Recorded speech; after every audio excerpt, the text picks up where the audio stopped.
Yo, how's the vibrate? Y'all know what it is. Not too far in the future, not too far in the past. Right now, been a while since I did it fully. I'm allow for y'all to come into the chat. Let me know that y'all in the chat when y'all step in. Remember to tap the like button, subscribe if you would like to subscribe, and then also hit your notification bell or button to be notified whenever I do a video.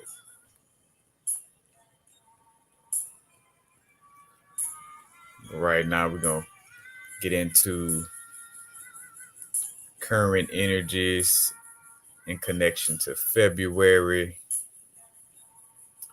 Just a general build and also Q&A.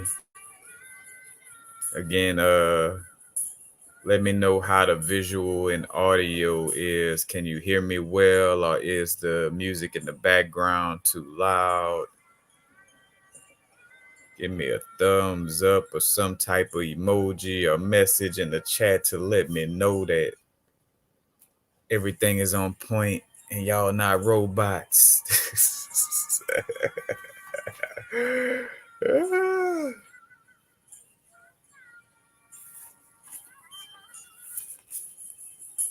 Now, before getting into the energies of this month, all right, appreciate that. Neil DJ Folk, Neil DJ 444, 444.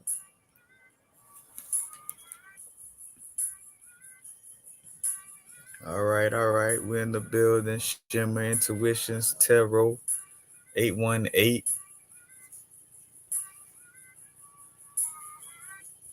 But one of the reoccurring themes, is just the importance of maintaining your chi energy. Whether you want to say chi, prana, life force, what I'm saying is that energy that moves through the nadis and meridians of the body. The nadis and the meridians are the smaller little energy veins or energy points, what I'm saying, within the body. In acupuncture, that's what's kind of targeted, is these different little, ley lines of the body, as above, so below, as within, so without. The nadis and meridians of the body, the chakras of the bodies, is also present in Earth or on Earth's body, what I'm saying? Where again, different ley lines of different, little cities and different little places have a certain little energetic, veins that move to and fro. What I'm saying? I did a video, a short video on Mimo Magic and how, what I'm saying, with the states with the way they have the states, what I'm saying, shape in the United States along the Mississippi River, basically from what it is, Minnesota, Iowa, Missouri, Arkansas, and Louisiana, aka Mimo. But basically how you could do acupuncture on the ley lines to, affect the energy of the whole space. You know what I'm saying? So again, like doing certain things in Louisiana is like acupuncture to Mimo's foot. You know what I'm saying? Or also Louisiana energy in essence, because it's the boot and shaped like a foot, could also be connected to Pisces energy, you know. But just again, generating, storing, and restoring chi energy. For those of y'all who familiar with with animes. I know some of y'all, most of y'all are, if y'all tune into this channel. But like the anime Demon Slayer, where basically the techniques depend on, breathing techniques and breath work. What I'm saying, they're quote unquote, for lack of a better word, slaying their demons, what I'm saying, or not letting those, aspects of Lord nature run them, you know what I'm saying? And slaying demons is personified like as them like slaying their demons in the anime. But in essence, slaying your demon is not necessarily, you know, having to quote unquote kill it as much as it's about like not letting it, run things. Because also when we look at, what is called again like a demon, it's that aspect of our being that feels disconnected from source or kind of operates in fear. And aka due to not feeling disconnected to source, it feels like it has to get its energy source, in a toxic manner, what I'm saying, not having to pull its energy from somebody outside in essence, more than it's generating energy, you know.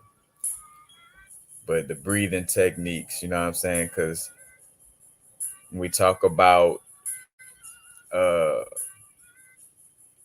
balancing the yin and yang energies within, and you got the alternate nostril breathing technique, because each nostril, one is attuned to yin energy, others attuned to yang, and then at certain points of the day they actually kind of, switch in essence.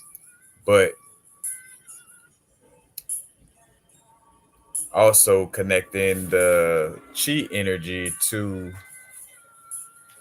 the kidneys. Now y'all done saw videos I done made about the kidneys and working with nephrite jade. And in qigong or tai chi, you know what I'm saying, the kidneys is seen as a battery, you know what I'm saying? And when we talk about generating chi, you know what I'm saying, like having to remember the whole reason why a battery works or helps something to operate is not just because it has just a yin side or just a yang side. It has a yin and a yang. It has a positive end of the battery and a negative end of the battery. One part of the battery, well, not say necessarily, but uh, you got electric, magnetic. You know what I'm saying? Masculine, feminine. But the kidneys, basically are like the batteries of of the body, and of our energetic body as well, the part of our body that's not necessarily physical, you know what I'm saying, or just less dense, you know what I'm saying, and not seen easily with the two eyes but could be seen with the first eye. And understanding how chi, life force, and prana is basically like spiritual currency, and this connects to the Pisces energy or the 12th house energy, because Pisces energy and even the etymology of Pisces goes into, debt or depth, so the depths of the water, and then also being in debt, you know, because when you're in debt, it's almost like being underwater, you know what I'm saying, having to swim back up from out of that debt, you know, aka being deep in the underworld, deep in those depths, you know what I'm saying, and having to swim back up. And this is connected to, again, your life force, prana, chi, you know, hence why, when we come across things that, or should I say, like something that triggers you into fear or triggers certain emotions, that could be draining your chi. And notice again, like when your emotions fluctuate, you know, like you might spend money in frivolous ways, aka, what I'm saying, like just kind of draining your energy or investing your energy in things that aren't the best for you, you know what I'm saying? So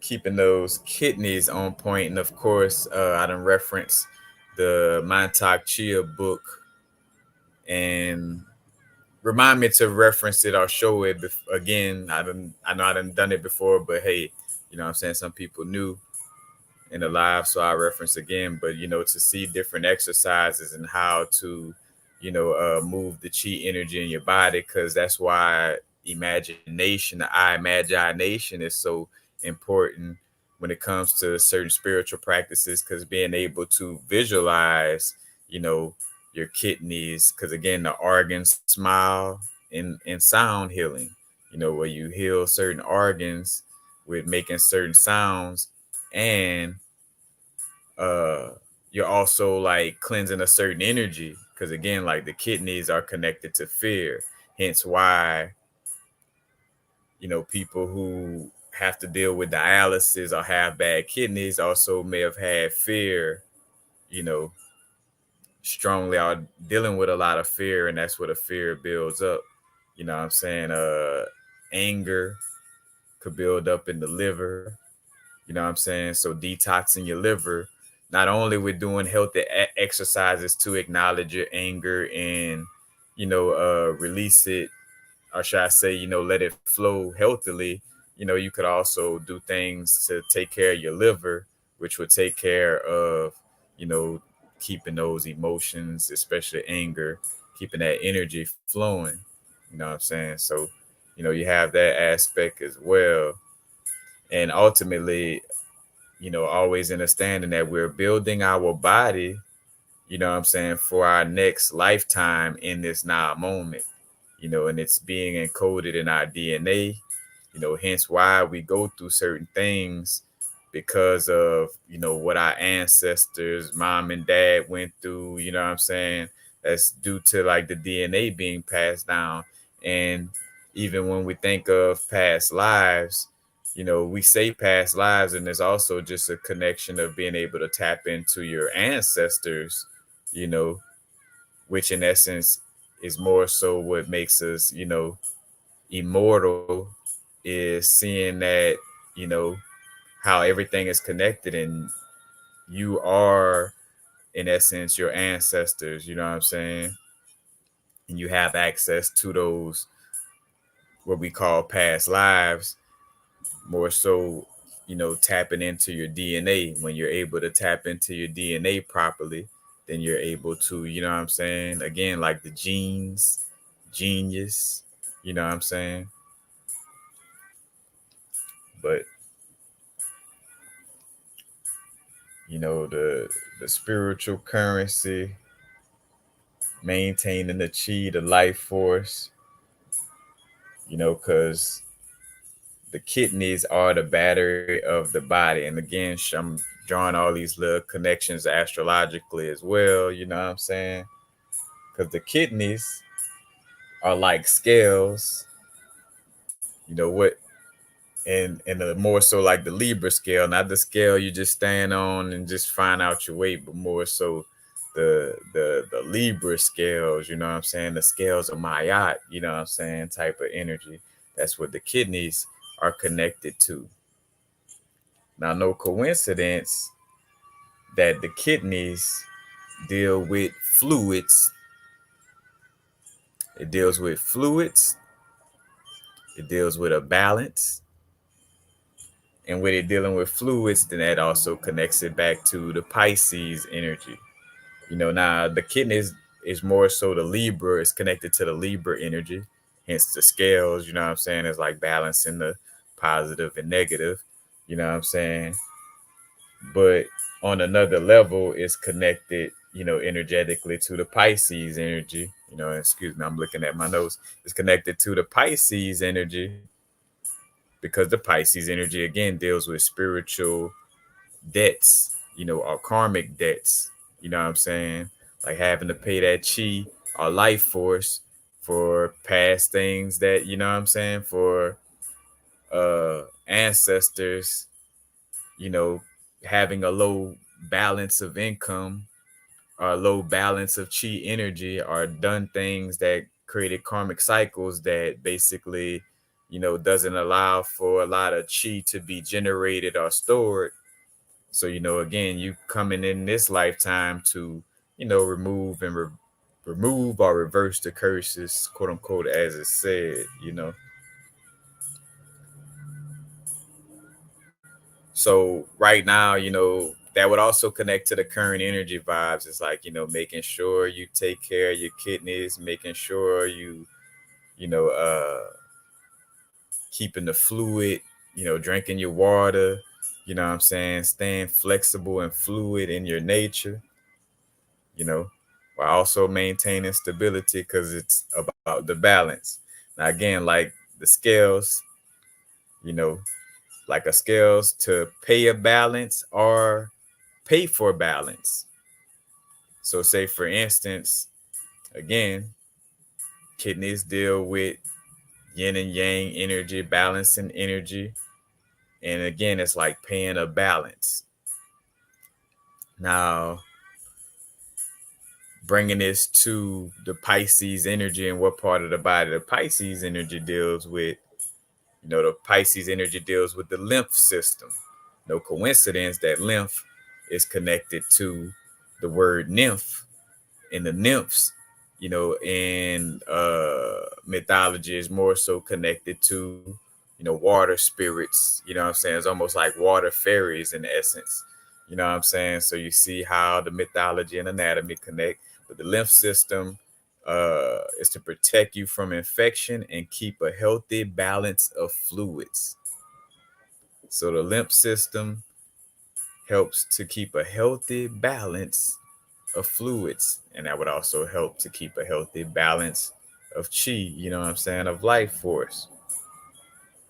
And the Pisces energy also deals with the feet. So how you stand, can you stand without assistance? You know what I'm saying? Can you stand without assistance financially? Can you stand without assistance spiritually? Can you stand without assistance mentally? And I say without assistance, of course we're in interdependent relationships or interconnected relationships, and sometimes we receive assistance and help. But ultimately, you know what I'm saying, is like not having to just depend on everybody all the time, you know what I'm saying, unless that's a path that you're choosing.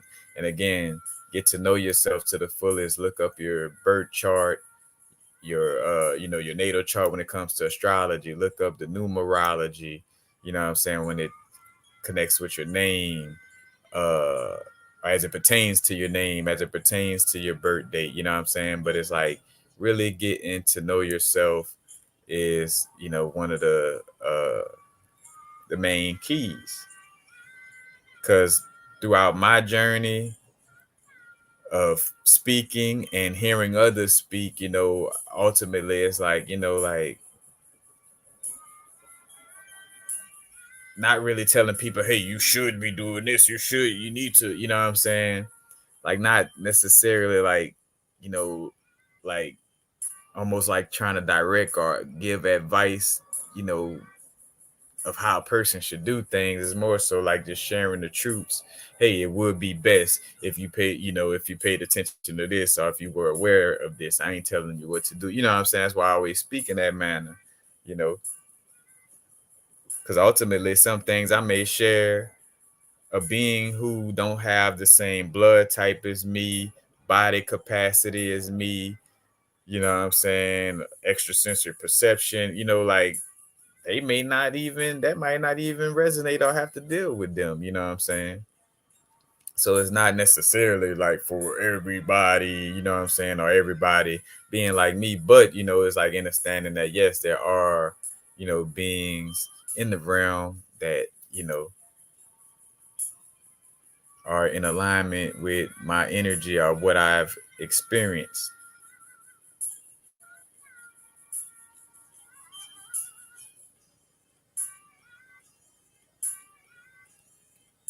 You say, so we pause for the question. Uh, even, let's see, Evo Neki. But any advice for people with eating disorders? What helps guide you to know what to eat, when to eat, and how much to eat? Uh, the simple answer that just comes up right up is, just paying attention to what your body is letting you know. Pay attention to what you gravitate towards, what I'm saying, when you're going to the grocery store, when you're going shopping. Now, of course, like understanding, because sometimes you might gravitate towards the unhealthy stuff. Like you might gravitate towards, you know, sugary artificial cakes all the time. But even with that being said, at this point, you should know and understand, like, all right, overindulging in, artificial sugars or artificial foods, you know what I'm saying, could be unhealthy. But to each his own, you know what I'm saying, on how you find that balance for yourself. But what I would say, not necessarily dealing with, again, I can't speak to dealing with any particular eating disorder. And with that being said, though, for one, if you do feel you have some type of eating disorder, working with your solar plexus chakra, you know what I'm saying? Solar plexus in the stomach area. So you may want to wear the color yellow a lot, or do some type of therapy where you seeing the color yellow a lot, working with yellow essential oils. And when I say yellow, like, so say for instance lemon oil, you know what I'm saying, or sometimes orange, you know what I'm saying, orange or lemon oil. But the essential oil of lemon, or fennel, because fennel is great for the digestive system, you know what I'm saying. Working with crystals that help with the solar plexus, because crystals that work with the solar plexus also works with digestion, you know, because especially when it comes to digesting, knowledge or information within, you know, is the stomach or the solar plexus is digesting what you consume mentally, because the color yellow deals with the mental body as well. And hence why sometimes we be a little off mentally if the stomach, feels a little off, you know what I'm saying? So, but yeah, I would say, tapping in with the color yellow in general, if you don't work with crystals, you know what I'm saying, or use essential oils, that would, be pretty helpful. And again, like knowing what to eat, when to eat, you just have to pay attention to your body. What makes you feel bad? What makes you feel like you got the energy to conquer the world? And I say we ain't trying to conquer the world, but what gives you the energy? You know what I'm saying, to do what you have to do. You know what I'm saying? Like, that comes with you having to pay attention to your body, and possibly having to meditate to clear the mind, you know, are also doing body scanning to get your awareness used to just being aware of what's going on in your body. Like, you could put your awareness in your feet, you know, and some may find it tough to do just starting off, but like, like you could like close your eyes and actually feel your energy, like just close your eyes and focus on your feet, and that's putting your energy in your feet, and you might feel something when you do that, or closing your eyes, focusing your energy on your knee, you know what I'm saying, close your eyes, focus your energy on your stomach, you know because literally, you know what I'm saying, with visualization exercises, with getting to know your body, it's like lifting weights, you know what I'm saying, it's like exercising, like you have to put in a repetition in order to build that muscle, you know what I'm saying, to be able to be aware of what your body is asking for, and what your body, what your body needs.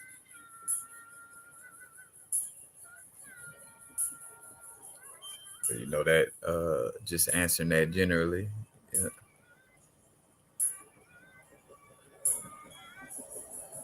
Yep, yep. And again, if you're into crystals, sunstone would be a good crystal.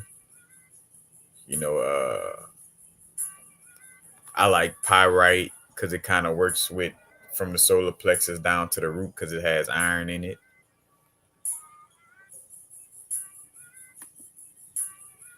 You know, but it's just really paying attention to what vibes best for you.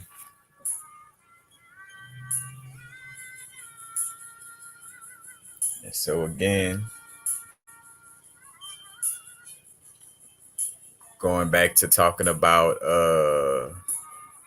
cosmic flow. What's up? What's up? Peace. Going back to talking about the Pisces energy, and I was talking about the feet.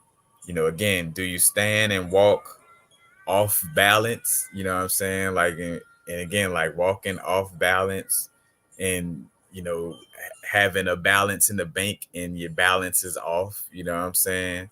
So your balance is off energetically, or your chi or life force balance is off. You know what I'm saying? So it's hard to stand on your feet, you know, properly, stand on your Pisces energy properly, aka, Pisces energy, your dreams, subconscious, you know what I'm saying, your creativity, you know what I'm saying, you'll be able to stand, with better balance the more you take care of, again, your chi energy, and taking care of, karmic debts.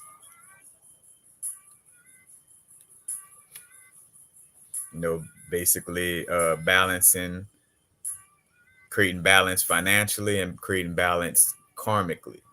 You know what I'm saying? The karmic balance, because that word is gonna get worn out, like from now on. You know what I'm saying? And balance, balance, balance. That's gonna be the, you know what I'm saying, like the hot word this year, and because rightfully so. Is about restoring balance in this realm. You know what I'm saying? Because even some of us having to do, again, like doing that deep shadow work, which we're gonna get into as well, you know, with for the first time in years, Pluto, Mars, and Venus is in conjunction in Aquarius, and that's gonna have like a strong effect, you know what I'm saying? And with me, like peeping out astrology and finding that balance of being present and not getting like, like where you just like always like trying to see like, all right, what's happening next in astrology, what's happening next, but doing it from a space where you still maintain your presence in the moment, still appreciate your moment, and again, like let the astrology forecast be just like, looking at the weather, instead of it being something that, what I'm saying, that uh controls you to the extreme, or that you kind of overly study in that sense of it. You know what I'm saying? So again, the kidneys connected to fear, also connected to the color blue when we talk about Tai Chi and Qigong, visualizing the color blue within the kidneys, you know, can help. And bringing back, again, the kidneys are connected to the Libra energy, and balancing karmic debts, you know, along with, the Pisces energy. But the Libra balancing karmic debts, and hence why Saturn is exalted when it's in Libra, you know. So when Saturn is not in its home of Capricorn or Aquarius, what I'm saying, it loves to be in Libra, because it loves that, what I'm saying, that balance that's created, what I'm saying. And the Lord of Karma loves being in the, no coincidence, the Lord of Karma loves being in the sign that deals with balance. You know what I'm saying? So,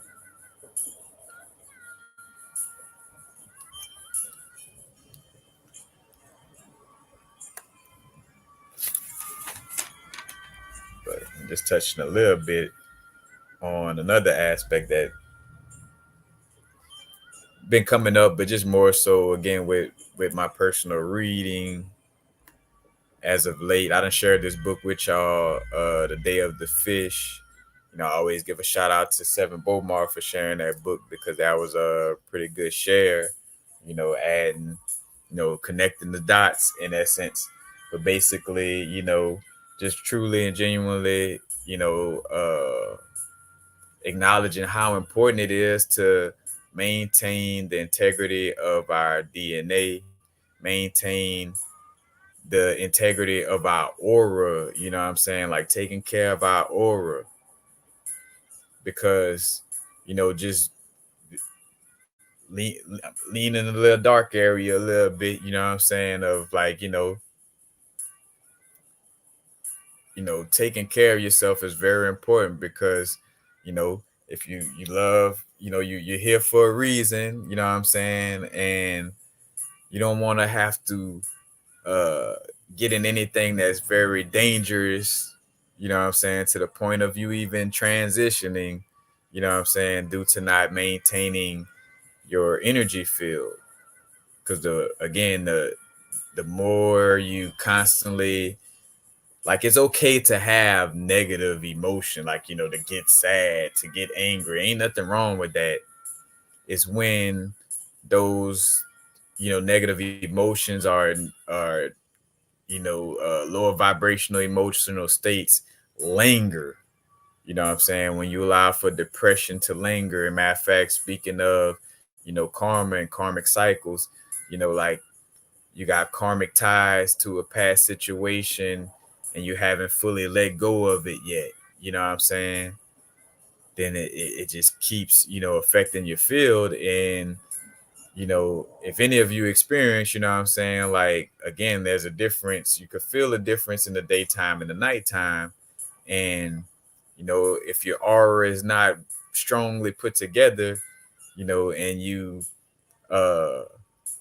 whether day or night, you know what I'm saying, if your aura is not, but you could feel it more at night, you know what I'm saying, if your aura is not, fortified and, healed, you know what I'm saying, or you don't constantly maintain, the health of your aura, and also constantly maintain, your healthy practices even when you're doing well. Because sometimes, that energy of like, all right, I'm feeling good, so I ain't gonna stretch today. And sometimes that is cool, you know what I'm saying? But then again, you know what I'm saying, just always make sure you're maintaining the healthy disciplines to maintain that healthy aura, because, too many holes in the aura are just too much damage to the aura, to the point where it's tough to repair. It just keeps allowing little, energies that are toxic or parasitic to just, continuously attach, which brings forth that behavior, those certain vibrations. And when you're in an unhealthy vibration, you're easily triggered into, a deep depth of fear, you know what I'm saying, in certain moments, like, again, you gotta make sure that's on point. You don't want to be triggered so deep into, fear, in a moment when it's not the best, you know what I'm saying, putting it lightly. We got to also keep it real, because, again, like, you got to know that, this, your health spiritually, you know what I'm saying, physically, emotionally, mentally, like, it could be the difference between you, you know what I'm saying, staying and completing, you know or doing what you're here to do to the fullest, or, you know what I'm saying, whether you actually, transition from out of the physical, or whether, you know what I'm saying, you experience like that stagnant type of, quote unquote, death, not the healthy rebirth or death and transformation, but more so, like, again, like that stagnant, like stuck type of energy. You know what I'm saying? We don't want to, you know what I'm saying, get stuck into that vibe.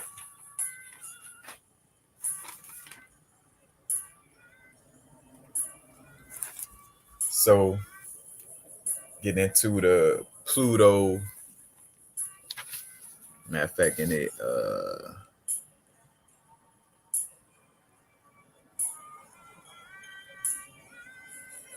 all right, good question. Another good question.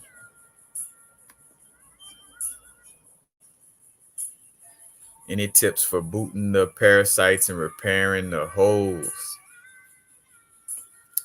Well, first thing that pops up is if you're a crystal person. Labradorite and Petersite are real great for healing the auric field, you know what I'm saying? And Labradorite in particular, for healing holes in the aura, you know. Uh, but it could be, with parasites now, that could be like just, parasitic entities, or you look at it from the perspective of parasites as far as like physical, like in your gut and stuff like that. But parasites like on the physical level, again, like detoxing, especially like any blood purifiers, what I'm saying, like your dandelion root, burdock root, what I'm saying, red clover, alfalfa, what I'm saying, these things that help to, you know, uh basically cleanse and detox the blood, but which will cleanse and detox the liver. Because when the liver and the blood is feeling, you know, of a certain vibration, then you're more likely to want to eat things that are, what I'm saying, healthier for you, what I'm saying, without so much chemicals. And then again, as bring up eating is not to be strict on your diet. Like, like some people meant to eat a little meat, some people meant to, what I'm saying, not eat meat, what I'm saying. Some people meant to eat more nuts and legumes. Some people meant to, what I'm saying, eat more veggies, eat more fruit, what I'm saying. It all depends. And also repairing the holes, when we talk about crystal selenite. Selenite is a great crystal for keeping the aura cleansed and healed. And matter of fact, hence why selenite wines are real good for like doing the, energy work, what I'm saying? Like cleansing the aura, combing it through your aura. Cause all that, what I'm saying? That visualization, that type of work, what I'm saying? And I'll say this, but this might not be for, necessarily a beginner. Not that it's that hard, but again, your subconscious has to be aware that I'm healing myself by visualizing this, you know, because, ultimately, you could visualize, like visualize a hole in your aura being like covered up, what I'm saying? Like I don't have visualizations, what I'm saying, of seeing like a crystal, like literally I'm closing my eyes, visualizing crushing up a labradorite, churning it in a little powder into a paste and rubbing it on whatever area, or, whatever area I feel like a hole is in my aura, you know, and knowing your chakras is also a way to know, like, uh if there's a hole in your aura or something of that nature. Like if you're in constant flight or fight mode, then you may have some type of parasitic energy or connection with your root chakra, so you need to make sure that area of your aura is, what I'm saying, taken care of. But what's something else that, yeah, that's, generally speaking. And again, certain, habits, certain things, because even with, as I've been kind of tapping in with the cannabis a little bit lately, what I'm saying, for integration purposes, it's like, being aware of when and how I connect with cannabis, because ultimately I realize, is not, it's never really the substance. Is your lack of awareness of the substance, and your lack of awareness of when you should use the substance, or if you shouldn't be using the substance. Like is your awareness, like it ain't the cannabis that caused the headache, is me not knowing that, like, hey, I should smoke cannabis right now. You know what I'm saying? Like it's your awareness, because I had to have that meditation of like not blaming cannabis. Like it's not the cannabis fault, you know. because you might want to add tobacco, but tobacco with chemicals in it to your cannabis. Or you know what I'm saying? Are you smoking the cannabis excessively and not just for moments when it's necessary, when it helps, you know what I'm saying? You know, because even something that's quote unquote poisonous, if used in the right moment, could be, you know, something that helps.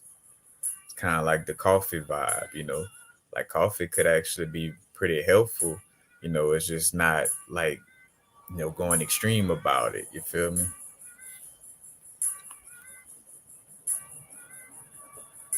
He pressed black seed all right, all right. Matter of fact, show some.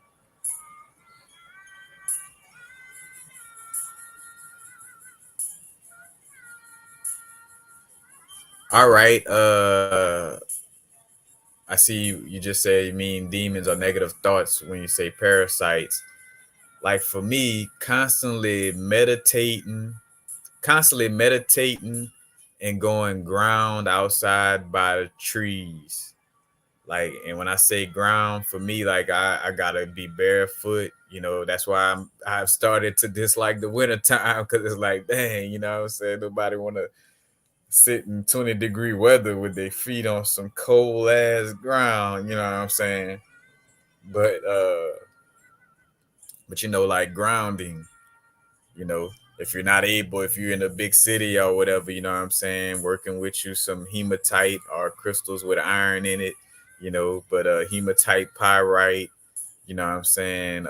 Most dark crystals in general or black crystals kind of help with grounding, but to me, like that metal of iron, you know, is very strongly grounding. Hence why in mythology or mythological stories, you know, iron is known to ward off, you know, elves and fairies, you know, not necessarily because they're quote unquote bad, but just that fairies have a like the terminology airy fairy, like a fairy energy is kind of like floaty, like, oh, let's just have fun, let's just play the drums and drink all day. And you know, at certain moments where, you know what I'm saying, to balance things out, you know what I'm saying, you might have a little wine, have your little, you know, indulgence in whatever way you find it healthy for yourself. Because again, you gotta think of your mental health, like everything just physical and like, oh, I can't let this chemical into my body. Sometimes eating certain things or doing certain things is healthy for you emotionally and mentally. You know what I'm saying? Sometimes, you know, a little drink could help you emotionally purge. Or sometimes having a little fun and quote unquote letting your hair down helps you mentally. You know what I'm saying? You got to know what feeds you and know what doesn't. You know what I'm saying? But yeah, when it comes to the mental aspect, like constant meditation, uh I do have a video on the organ sound healing. If you go look up my Eternal Health playlist, and matter of fact, anybody watching right now, if you're not familiar, my playlist called Eternal Health. I'll type it in right quick, just the name, so you can see. This playlist is the one with the all the little like again practical stuff that if you have, you know, if you understand the English language and you got at least a seventh grade level comprehension. Let me say seventh grade, like that's a, but you know what I'm saying, you know what we mean. But Eternal Health, that is a playlist that has multiple different things. Because uh, you know, for meditation, like sitting and like meditating, like just being still, you know, eyes closed, uh, you know, proper breathing techniques. You know what I'm saying? Because also like breathing techniques to calm things, you know, slow, steady exhale to kind of calm. So if you ever feel like anxious energy just comes out of the blue, or like a fearful energy just comes out of the blue, you know, just stop, you know, breathe. You're also in essence like being able to talk to yourself, like in the sense of like when that thought, a certain thought come up, you know, just you don't keep battle going back and forth with, oh, that's not my thought, that's not my thought, like you don't keep repeating it to that extent. But you have a thought pop up and like, oh, I know that ain't my inner being speaking to me. So I don't accept what that voice is saying because I know that ain't my inner being. I know that ain't you know, my ancestors, my spirit team, spirit guides talking in that way. You know what I'm saying? So don't, because what'll happen is, sometimes when we kind of just let certain thoughts pop off, you know, to some extent, it kind of has this vibe of agreeing with it. And so you just kind of let it keep occurring without being like, hey, no, you know what I'm saying? Observe every time that that thought comes up, observe it without judgment, you know what I'm saying? And uh just simply, know and just say to yourself, like, hey, I know that ain't, you know what I'm saying? I know that ain't my intuition. I know that ain't my inner guidance, you know. Uh but yeah, the meditation, the organ healing, and you could go check out that video. Grounding again, like going stand outside. Cause I noticed like also like when I feel like at certain moments, like certain toxic energies or entities that that we have created through our experience. Again, always like using the example of the pain body that's used in the book The Power of Now. Like whenever you're doing something healthy, I realize like sometimes like that entity or energy gets agitated, you know, because and that's how I know too that I'm doing something that's kind of, not kind of, I'm doing something that's on point and healthy, because this energy is getting agitated by it. I should say entity, you know what I'm saying? This parasitic entity is getting agitated. It's like, oh, I'm ready to go eat something sugary. I'm ready to go smoke. I'm ready, it's like, ha, well, let me sit here extra, you know what I'm saying, 10, 20, 30 minutes then, you know what I'm saying? Because also that simple, now is the vibrate. What we focusing on, everything we're doing right now is again creating, healing the past, creating the future. You know what I'm saying? And uh, by just being present, or should I say, like again, when addiction comes up, like one that is unhealthy, like you feel the urge to go get that little cake from the store that you usually go get, you know, but it's not the best thing for you. You set a timer for 3 minutes at the least, and at least like if you're not able to completely let it go, just set a little, like, all right, I'm gonna wait for 3 minutes before going, you know, indulge. Like you by delaying it that little bit, you're kind of, creating the energy to so when next time it pop up, at the least you could wait 3 minutes because you done it already. So you probably could go 6 minutes. You know what I'm saying? And we say three to just make it so, small for, certain addictions or things that feel like it's just like, and what I, again, and self talk, because what I always used to like just say, because I done had to quit, certain substances and stuff that was very addictive in the past. And it's like, hey, like all you simply have to do is just sit down right here and not go walk to the store. All you simply have to do is not call so and so, not call the neighborhood herbalist, you know what I'm saying? And just, sit here and invest your money in something else. Like all that's all you like, it ain't like something sit. But what happens is though, like again, like to allow those addictions to kind of keep running things, it becomes almost like it feels almost like an entity or something that's like, you know, like go and get that or whatever, you know what I'm saying? And hence why we have to continuously, implement those healthy changes and behaviors in the moment. But yeah.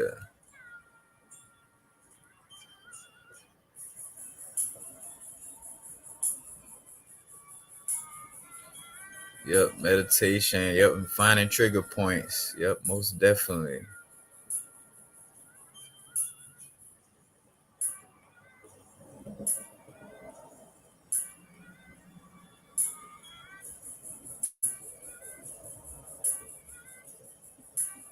Yeah. Again, it ain't too much the cannabis by itself, although they do have, again, like with all this hybriding and GMOing of the cannabis plant, you know what I'm saying? It kind of does something, but just making sure your cannabis intake is healthy as possible. You know, and take note of the baby steps. Sometimes I feel like, in certain areas we look to make such a big jump.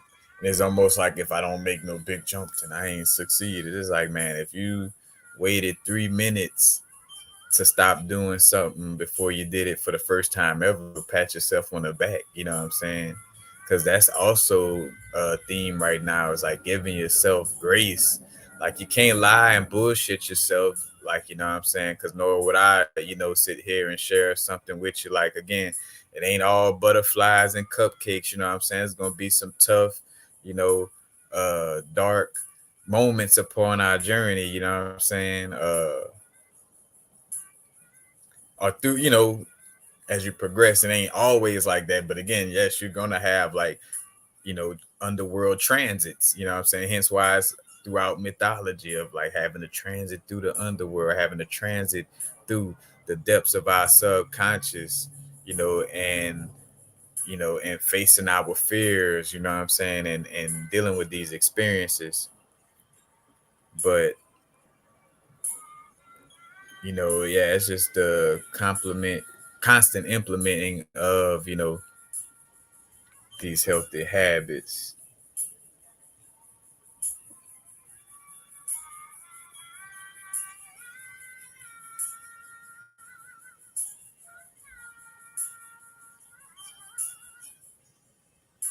Say, how do you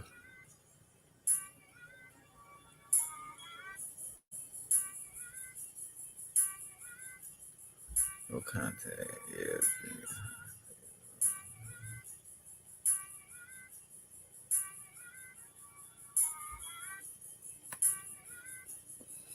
Uh, First off, you know what I'm saying, with the all right, let's bring it for how do you manage a broken heart from a parent? Say keep triggering and re-triggering yourself and don't want to. Again, it starts with, for one, our heart in essence get broken due to having certain expectations of, how we would like, for especially with parents, like how we would like our parents to view us. Like, I wish my father saw me as a grown woman and not just his little princess still. Or I wish that my mom acknowledged, what I'm saying, all of my achievements. You know what I'm saying? So, it starts with that expectation, like, and the saying, like, hey, just only deal with the things that are in your power to control. Because one thing you don't control is how someone else sees you, and especially your parents. You know what I'm saying? Like, and being from Louisiana, where some parent, like, they, like, they love to keep the children kind of tucked under the wing, for better or for worse. I see where certain aspects of the family structure, kind of having that connection, could be helpful and healthy, and but then how it could be, a little toxic, positive, negative to all of it. But you know, removing that expectation, or like trying to control how your parents view you. I would say first and foremost, one of the aspects that would help with that, and just keep loving yourself, because first and foremost, in order for love to appear in your life in any way, form, or fashion, you have to show it to yourself. You know what I'm saying? So I would say what would also help, what I'm saying, is doing things, doing practices and things to, you know, show yourself love in essence. You know, just doing something you enjoy, you know what I'm saying? Sitting down and hugging yourself, you know, going into a visualization where you visualize, like, if there was a error, say, I say error like as far as a timing, but like if there was like an age when you were growing up that you feel like your parents, quote unquote, did something, harmful or harsh towards you, go to that, like when you was 18 or when you was 7 or when you was 5, and hug that version of yourself in a meditation, you know what I'm saying? But that could also be a thing,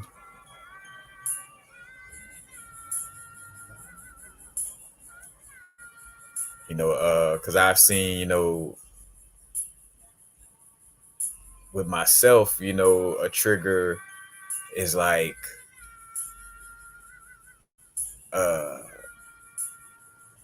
like with my mom's not, like, having to grow past that energy of like expecting my mom's to acknowledge what I do through YouTube and all these other things, and she's not into that. And it's like, it's me harming myself by expecting to change her mind, you know, because here subtly I'm not being unconditionally loving because I'm almost like, oh, I don't love my mom or whatever, because she don't, what I'm saying, she don't pay attention to what I want her to pay attention to, you know.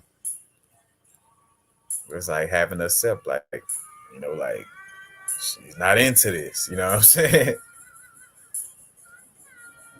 So, like having to, embrace that energy. And speaking of broken hearts, that's leading to the astrology talk too, which is hearts in general. We talk about the Venus energy, but yeah, it's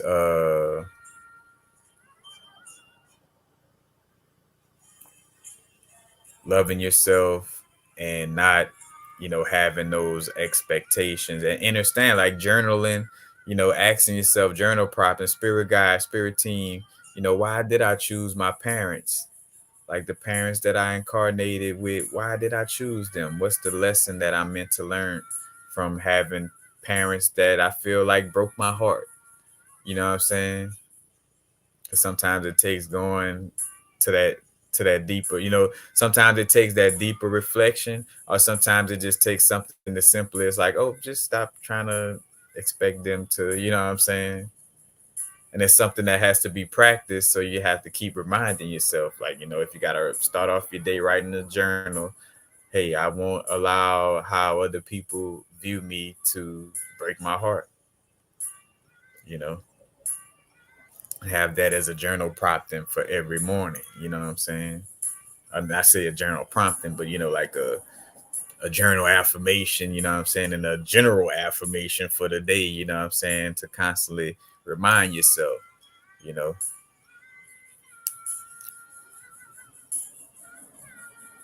just simple practical things, because as we talking about this, like me personally, yeah, I like diving into the depths of esoteric, what I'm saying, knowledge, and breaking down like as above so below and cells and all that on levels that most don't, but that's me, just kind of like, again, like me just being genuinely me, or doing what I love to share those types of things. But as of recently, I just been feeling like I need to make sure that, for myself personally, in my own life, and just when sharing, it's like, uh, all right, how does this translate to my human experience? Like, how does this translate to, bringing goods and services into the world? You know what I'm saying? Or how does this translate to me being, you know, just a healthier, better me, because you help the world by just being a better, healthier, you know what I'm saying? You in essence.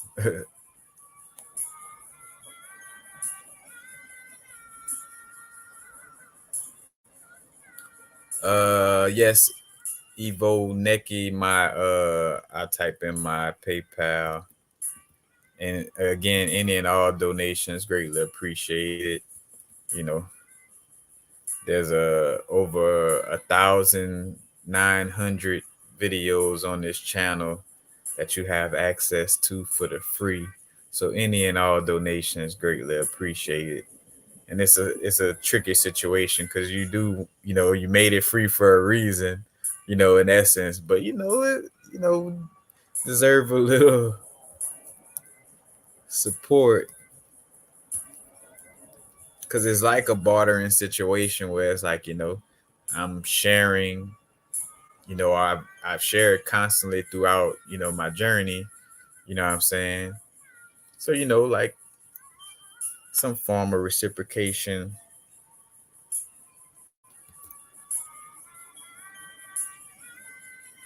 It's like, all right, I gave up my 9 to 5 to share this. But again, that's a slippery slope because I do feel like, hey, if you feel like you're being like if you feel like you're being messed over, then first and foremost you're messing over yourself. It's like you can't blame people not, you can't be like, oh, y'all not donating. It's like don't share nothing but gems on YouTube for free if you don't feel you get enough of donations. Hence like the Patreon page. It's like, all right, I kind of make sure I bring things into the Patreon page. So it's like instead of uh, ranting or complaining about donations, but again, just simply bringing up donations, not ranting and complaining about it. But hey, we shadow working in the moment, growing in the moment.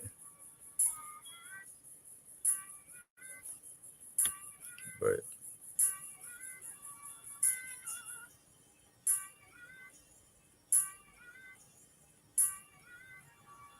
hey, well, I'm grateful that I've been able to help in some way, form, or fashion.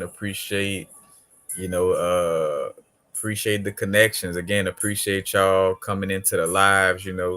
Like it's some live builds where I will even like to, sometimes I do that. I might go look back at certain older videos to kind of, because it be connecting with certain things in my experience, a certain because literally, like multidimensional travel or like your internal shaman work or inner journeying, like could also be in essence like external in the sense of like if you do like say for instance if you do something like make videos and you got a platform, I could go back because again my YouTube channel is almost like a journal to some extent. I could go and look at certain moments and get little gems and jewels that I might have forgot of, like almost like me reminding myself, what I'm saying, quite literally. It's like, all right, the 2018 video. So the 2018 version of myself helped me out in 2024. You know what I'm saying?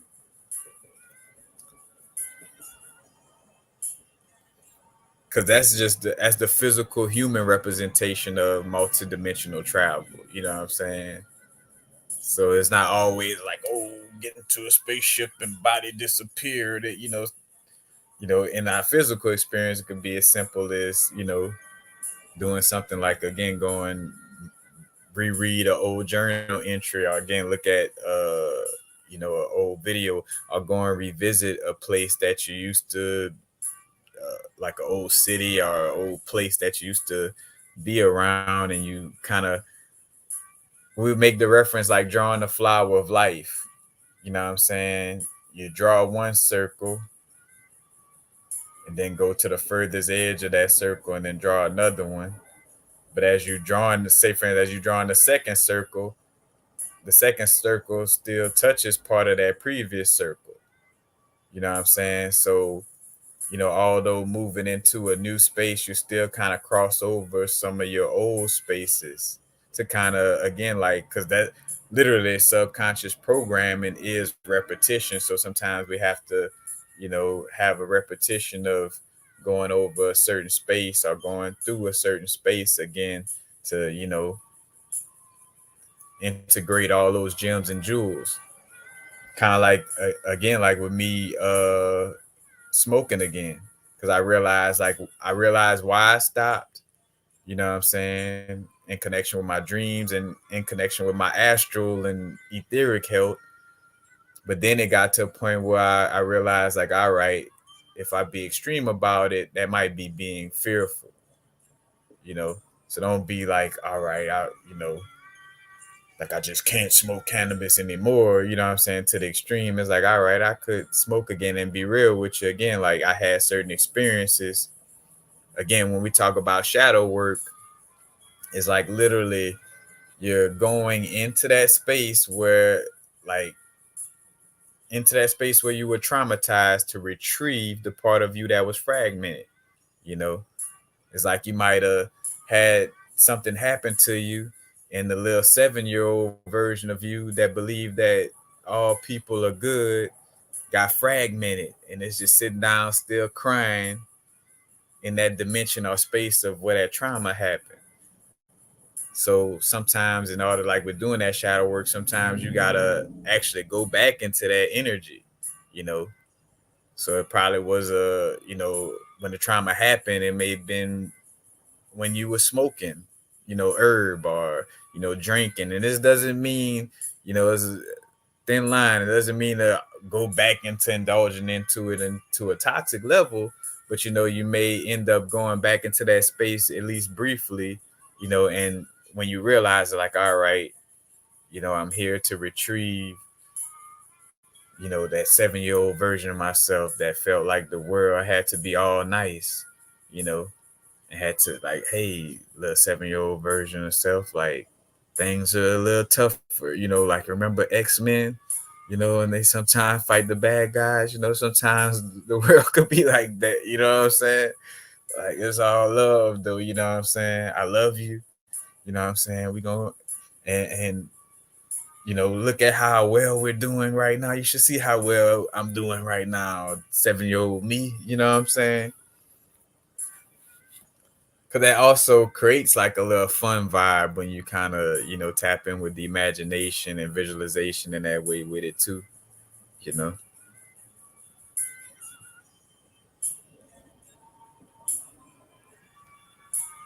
but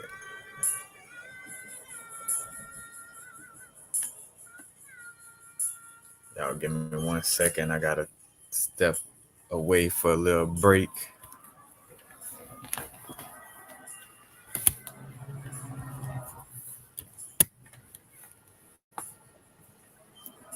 One second. One second.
So, also, what I wanted to talk about again, I kind of brought it up briefly, is being aware of this Pluto, Mars, Venus conjunction in Aquarius.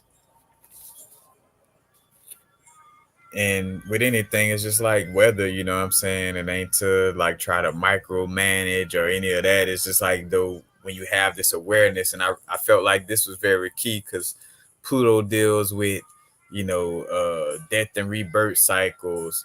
It deals with power struggles or your own power. It deals with, the underworld. It deals with, going into the depths of our being, you know what I'm saying? And the part, those depths that may be, shadowy, what I'm saying, where we may feel ugly, or again, those parts of us that we don't want to accept, that, are a part of us, you know. Again, acceptance of a certain part of ourselves doesn't mean you have to necessarily just participate in that behavior, but it's to accept, like, hey, I've been through that, or I'm capable of this, you know what I'm saying? But like one of the themes is gonna be deep passion. Now this also kind of matter of fact, for those of y'all who, if y'all familiar, my website epiclifestyles.live, I recently, my last blog post on my website was about ancient days, but basically like just a little blog entry about like the days of the week, and how that connects to certain energies and deities, and like certain origins of, even tapping in with a calendar, you know and referencing how, again, paying attention to, you could say, the etymology, or the prefix etymology of, the last few months. And September, sept is 7, op 8, no, nova, no is like 9, and d is like 10. So that means like January is the 11th month, and February is the 12th month, because March is the spring, or the real new year, and it's the beginning of the years. That, in essence, March is like the first month. No coincidence. Marching into spring. You know what I'm saying? You you know, starting things up. But just noticing some connections again. We talk about the Pluto, Mars, Venus energy. You know, and with the Venus and Pluto energy, again, like those dark depths of love, in essence, like deep passion, deep love, and again, always give the shout out references. You know, Seven Bomar had posted something as of recently, bringing up like how the word amor, amor means to love. And then also you have like the Moorish people from Spain, you know what I'm saying, and connected to the word, black, or being melanated, because we're not crayons in a color box, you know what I'm saying? But and it goes way more in depth than just the color of your skin anyway. But there is gonna be, though, that connection with the indigenous ancestors pretty strongly, you know what I'm saying. Right now we'll definitely get a lot of messages from our, warrior spirit ancestors, with that Mars energy, you know what I'm saying, and Pluto dealing with power struggle energy. So we definitely tap in with those ancestors. And then just the Venus energy, again, like that's nature, heart chakra, so also tapping in with possibly like, areas in nature that's connected with our ancestors, you know what I'm saying, indigenous ancestors. But this conjunction between Pluto, Mars, and Venus in Aquarius shows up close to, well, after Valentine's Day. So I'm like, no coincidence. Talk about the word amor, more, black, love, you know what I'm saying? And no coincidence, speaking of like the war energy of Mars and the power struggle energy of Pluto. You think about a tennis match. A tennis match is like hitting the ball back and forth, because a tennis match is almost like a perfect example of a constant power struggle. Like, pat, pat, pat. You know what I'm saying? I laugh, but sometimes it's not, it don't feel that funny. But, no, and no coincidence in tennis, when you have 0 points, it's called love. So it's like, somebody is 15, I think, is the first points you could score, like 15 love. You know what I'm saying? So love is considered, the 0, or the empty space, you know what I'm saying, when playing tennis, something that again would have to deal with like a Mars energy of war and a Pluto energy of, power struggles. So you see that little connection as well too. Again, the energy is going to be like Scorpio-esque energy, and this conjunction again happens on February 16th. So today is February 8th. And matter of fact, the new moon is tomorrow as well. You know what I'm saying? So making sure we aware of the seeds we planting right now. A great time to just really, what I'm saying,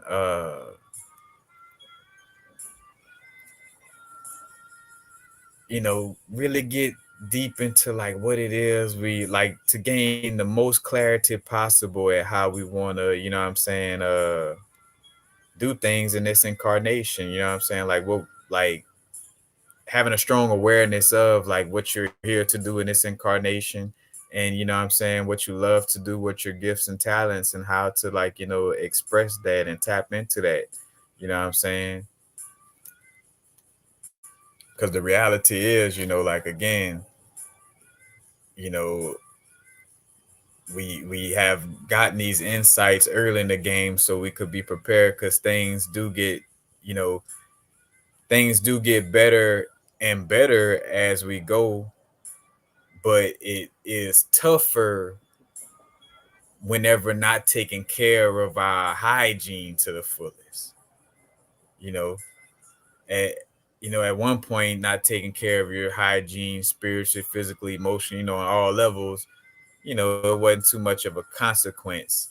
Now the stakes are a little, what I'm saying, a little higher now, what I'm saying, with spiritual, hygiene and hygiene in general, what I'm saying, taking care of ourselves. That goes back to me talking about like the importance of being able to generate chi energy and, pranayama breathing and deep breathing, you know what I'm saying? But, you know, because ultimately that, that restores your balance energetically, you know, been in certain moments where you off balance into anxiety or into fear, and your heart getting ready to race, you got triggered into like almost like a panic state.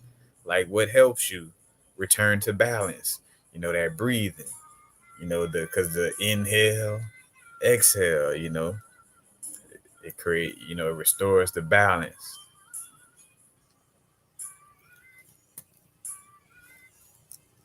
But yeah, that deep passionate energy. So awareness with the Pluto, death and rebirth energy.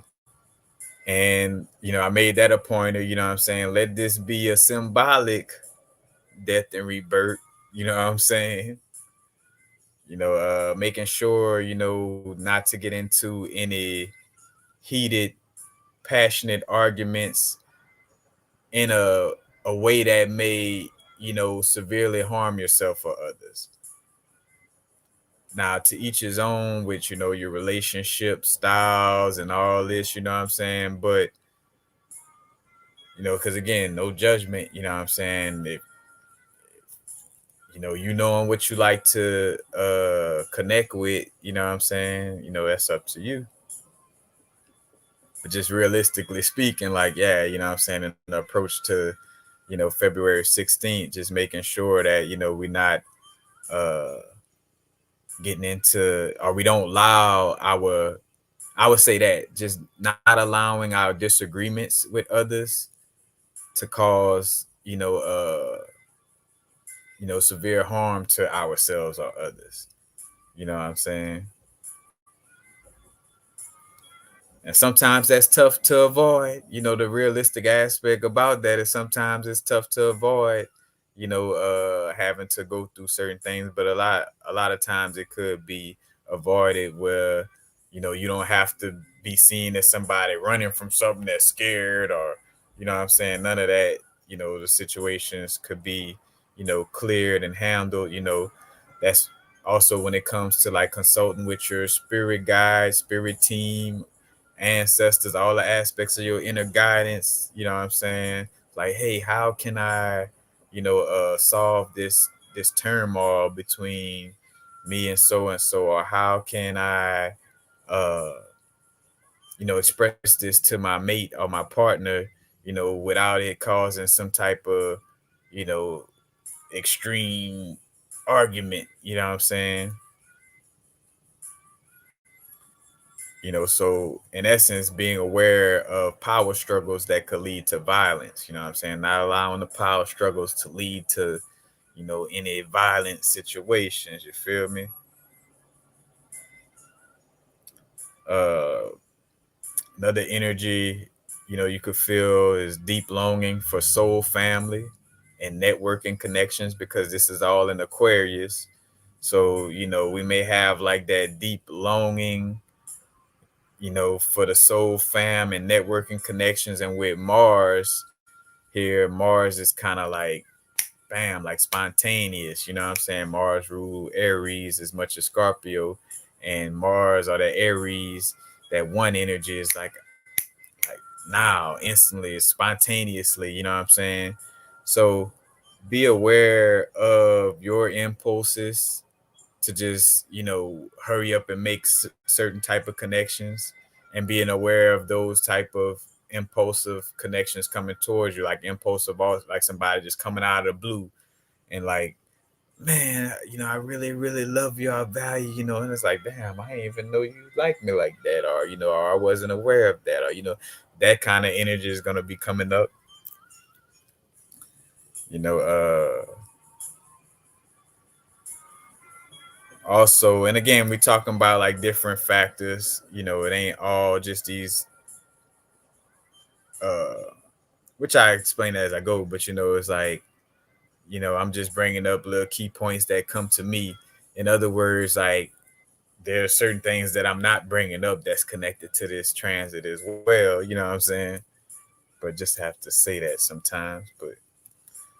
But deep passion to be unique, eccentric, and unconventional. So your deep passion to be unique, to be eccentric, to be unconventional, to be innovative, like, it's gonna be a great time for that. So, on a more positive note, the Pluto Mars Venus conjunction in Aquarius, you may like have that strong energy of like, man, now is the vibrate. I'm be the unique me to the fullest.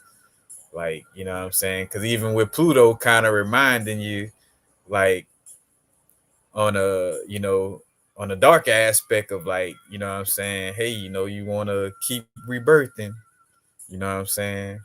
You don't want to stay stagnant or get, what I'm saying, get stuck in any type of way. So you definitely want to, you know, uh, be who you're here to be, to the fullest, to the highest degree possible in this now moment. At least making the intention to increase the authenticity, on a daily vibe, on a, moment to moment, just constantly increasing the authenticity, your uniqueness, you know, and you'll see a lot of that energy coming up.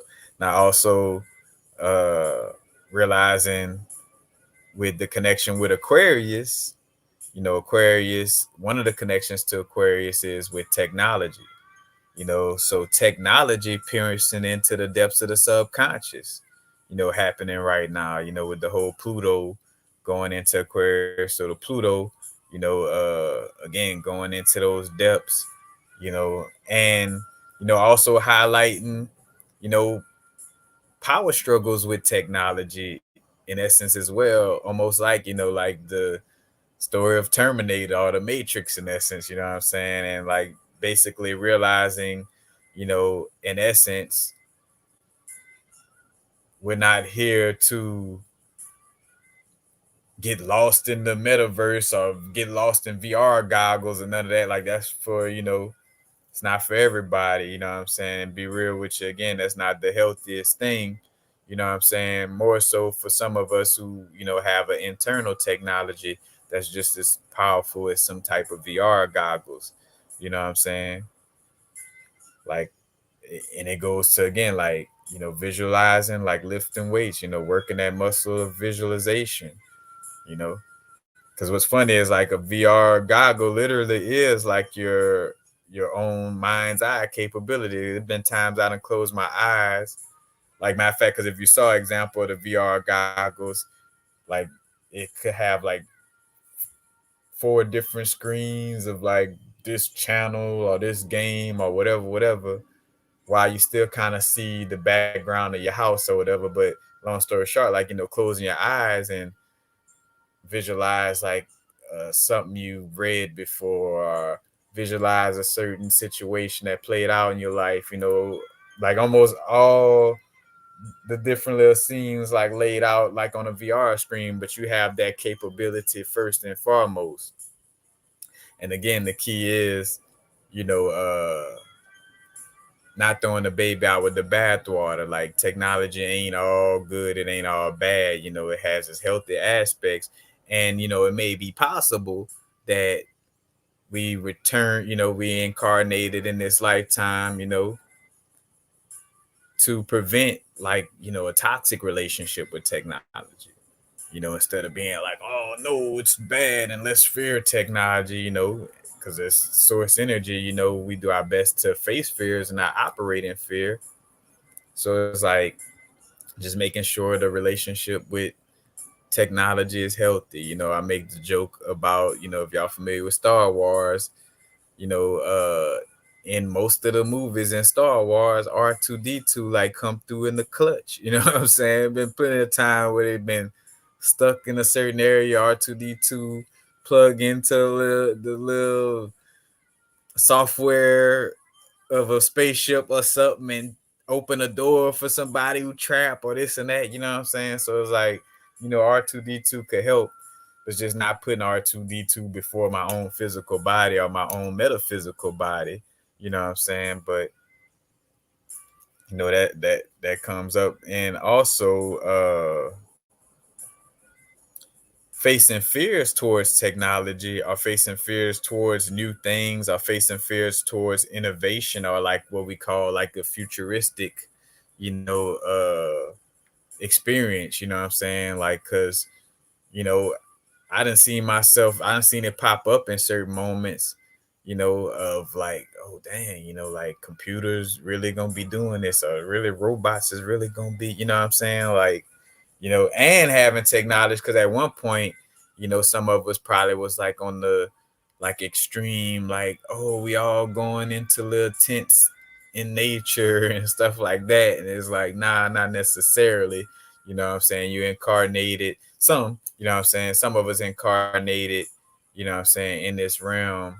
And, it's in essence knowing that, all right, like computers are gonna be on the level that they're on when I incarnated in this lifetime. So how can I be source energy while amongst, you know, this types of technology? How can I be sourcing the human experience with all this type of technological stuff going on?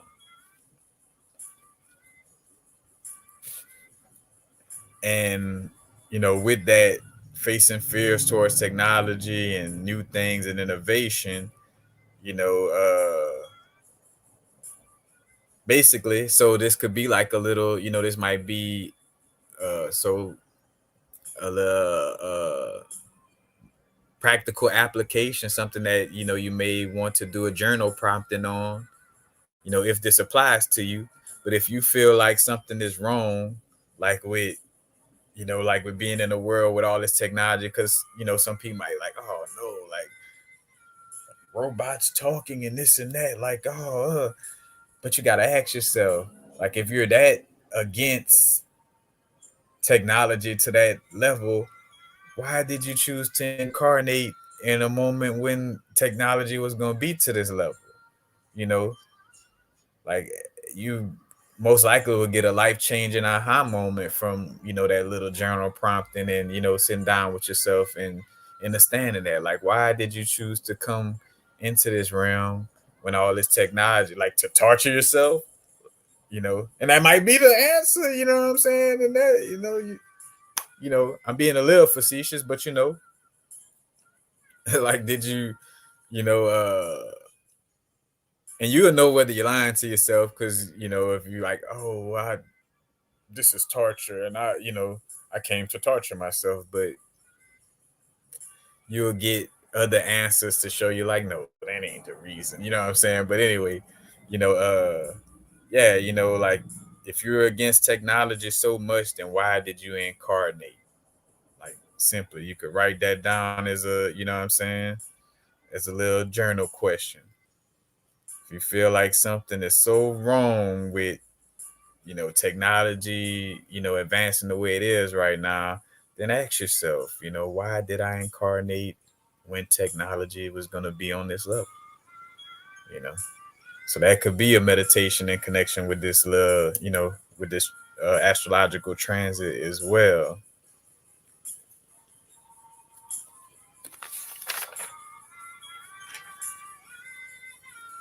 And so we're just gonna go over a few other little keys, you know what I'm saying? So also with this conjunction, again, possible impulsive sudden attraction. You might have the impulse to just like it may have been something that you really, really love that you have been denying. And that like that energy is like gonna be so strong, like you're just gonna feel like so strong and passionate, within the depths of your being, to the point where you might feel the impulse to, you know, move somewhere or to, you know, uh, send that message or give that phone call to somebody who you haven't been brave enough to, share how you feel with. You may impulse into, what I'm saying, doing something of that nature, or you may find people coming at you in that same type of manner, what I'm saying, right now. So, having that awareness, strong urge to indulge in pleasurable things excessively, you know. So that's key, you know what I'm saying? Like, so, you know, to be aware to, you might want to pump the brakes and detox a little bit, you know what I'm saying? Especially with the new moon right now as well. But like pump the brakes and detox a little bit so your system won't be, because again, like in most cases, I mean, in essence, we have cravings for the vibrations that already exist in our body. I notice that difference when I'm like, uh, it's one or two things. Now, for sure, like you have the cravings for it fresh from eating it. So, like if I just finished eating a cake, that vibration is strong in my body. So, it's vibing for more cake. But, also though, I've seen the energy come up as that energy is about to quote unquote die in essence. Or say for instance, I've been detoxing for such a long time from something that if I like if I go any longer detoxing it, then my body will just completely never want that again, in essence. So that urge is like, oh no, I gotta stay alive. Like we want some cake and ice cream. And again, I'm saying this, using the cake and ice cream as an ad. It's not to say cake and ice cream is all bad. You gotta know your balance of, what I'm saying, again, what's best for you mentally, emotionally, physically, spiritually, you know what I'm saying? Knowing your blood type, knowing your uh your main spirit team or ancestors, and you know what I'm saying, knowing those connections and knowing what's best for you. But yeah, strong urge to indulge in pleasurable things excessively. Cause say for instance, if you just smoke a little bit or you just eat cakes a little bit, the closer we get to the 16th, you're gonna want to just eat cakes all day, you know what I'm saying? So it'd be best, you know, if if your body wouldn't be able, if your body would take too much damage from excessively eating a bunch of cakes, you know what I'm saying, then you may possibly want to just pump the brakes just so, as much as you possibly can before approaching that. So when it comes, the urge would be a little lighter, you know what I'm saying? You'll be able to, you might still, vibe and indulge, but it won't be so extreme or excessive.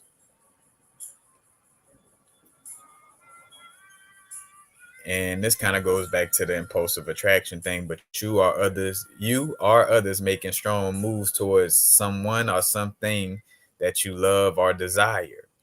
You know what I'm saying? and dealing with, when we say the word, you know, desire, is not, necessary. It's not like, again, like all bad, like all desires are bad. Because again, even a monk has the desire to not desire. That's a desire. You know what I'm saying? I desire not to desire. You know, but uh, again, just making sure that you're healthy with indulgence, and again, making that strong move towards someone or something. Making sure that you know that it's in alignment for you. Like, it's not just a extreme emotional impulse, but it has some true validity there within your heart. Because all impulsive actions is not emotional. you know Especially if you've shown like patience and steadfastness of, you know not just jumping to somewhere constantly, but you done slow down. Like, all right, let me stay here for a second. Do I want to be here? Is it a vibe? You know what I'm saying? Like, if you done had long reflection about something, then it's not an emotional impulse to, all of a sudden want to, what I'm saying? Like, all right, I feel like this ain't best, so let me do something else or go somewhere else or, switch up this, you know what I'm saying? But again, you may want to, like, that urge to act quickly with matters of the heart, you know what I'm saying? A pop up. Also, intense assertive action, and again, this energy could be used in multiple different ways, but for sure with the Pluto Mars Venus conjunction Aquarius, uh intense assertive action in general, intense assertive action in the area of connecting with a group or networking. Because again, Aquarius energy deals with, being a humanitarian, you know what I'm saying? Connecting with groups and friends and networking, you know what I'm saying? So, you may be intensely assertive in your actions to connect with others, you know what I'm saying? Also, you may have a creative or artistic rebirth right now with the Venus Pluto connection. You know, Creative and artistic rebirth, and Aquarius energy kind of just adds like more so the eccentric or innovative aspect to whatever you're creating or, being artistic about. But, what I'm saying, creative artistic rebirth right now. So you may find yourself, you know, like changing something up with how you create or how you present your creations, you know what I'm saying, or what you want to create. I think of myself recently of like stopping doing jewelry to see, like, all right, I want to tap into drawing art a little more. And it's like, actually filling it out. Like, all right, what I miss about doing jewelry, or if I miss it, you know what I'm saying? But like kind of, going through the motions. And that's another thing too, you know, uh, and I feel like the integrity may have kind of took a little hit to some extent, in the sense of like, people like could be like, oh man, Universal back and forth, or don't know what he want to do, or whatever. But like, I know why I was, asked to do it, and why I was, taking that approach, you know what I'm saying? And sometimes that's necessary, like you got to trust that that was a part of your process. And even if it was a quote unquote mistake, that you learn from it and you move forward. But, like, again, when I think of like, like, hey, I'm stopping my jewelry business completely and no longer, doing jewelry. And I, fill it out, and then the answer started coming to me of why, I do jewelry, and why, like, how it helps me, and why I do it, and why I, like it.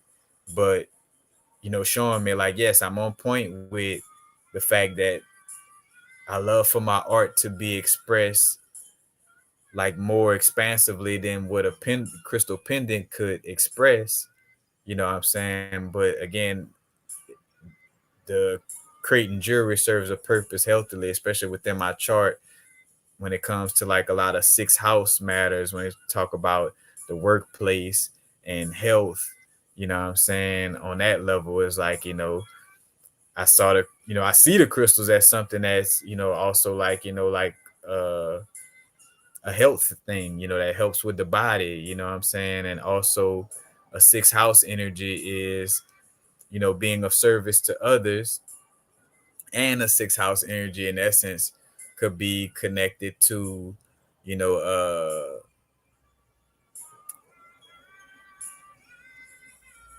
well, let's put it like this, with the nurturing energy, you know what I'm saying, of like wanting to provide for others, you know what I'm saying? Oh, and that's what I was going to say, the Virgo energy of nurturing, wanting to provide for others. And the Virgo energy or six house energy deals with like the underdog energy, or helping those who aren't able to help themselves. So I realized, like, all right, this six house placement, or my six house placement, is in essence is why, I do crystal jewelry, because it helps me to help the underdog, aka I come from, born incarnated into Opelousas, Louisiana, where many not aware of these things, but some of them do want to be aware of this. So it's like, how, what's a simple way to get people to help themselves, with spiritual practices that, in essence, they're indigenously connected to, but they strayed away from due to indoctrination or colonization, whatever the case may be. But like, the easiest way for me to do that, you know, is with, crystal jewelry. Cause, people from my hometown, and there are some that are aware on this type of level, as far as like when I dive into deep stuff like as above so below, or psychedelics and stuff like that. But not everybody, tapped into that. And again, it's about what you value, and I value presenting something that would be helpful, you know what I'm saying, to those people in my hometown or in Louisiana in general, and knowing too that love is not necessarily having to always be there, but at least I'm presenting something that they have access to, because you can order jewelry from me, so they can order if I'm not in the city, you know what I'm saying? But it's like presenting something that, you know what I'm saying, that allows for that quote unquote underdog that may not be into reading all that deep esoteric stuff, but you know they could work with a smoky quartz, and that could begin to help move out some stagnant energies, you know what I'm saying? And then the rest will fall in place. Because hence why with any trying to find another word for advice, but with any type of knowledge on how to help yourself, the first thing I would, tell to anybody on just the easiest level is like, detoxing. Like, you know what I'm saying, detoxing, whether that's detoxing from watching certain things, detoxing from listening to certain things that you used to listen to that was toxic.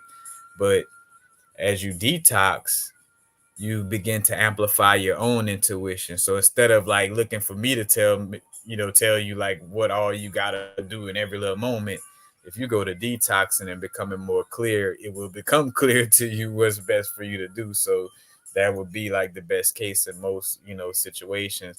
And one of the, main things for me with detoxing is more so meditation, because meditation in essence is like detoxing all those constant thoughts. You know what I'm saying? And knowing that for you, because like the little video I just did on the Chiron placement, realizing like, oh, all right, the Chiron placement is a wound that stays there, and the lesson or how you deal with your Chiron wound is more so having to acknowledge that that wound is always gonna kind of be there. You know what I'm saying? So it's like, how do I stay present and move forward, taking account that this wound kind of still is gonna show up from time to time, you know? Like,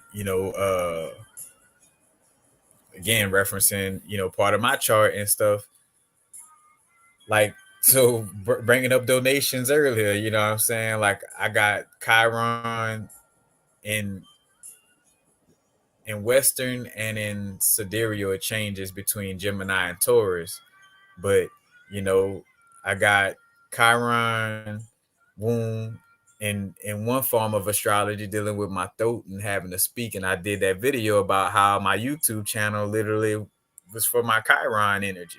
You know, not so much, you know, it helps that the way I express myself and express these things, it could quote unquote teach people.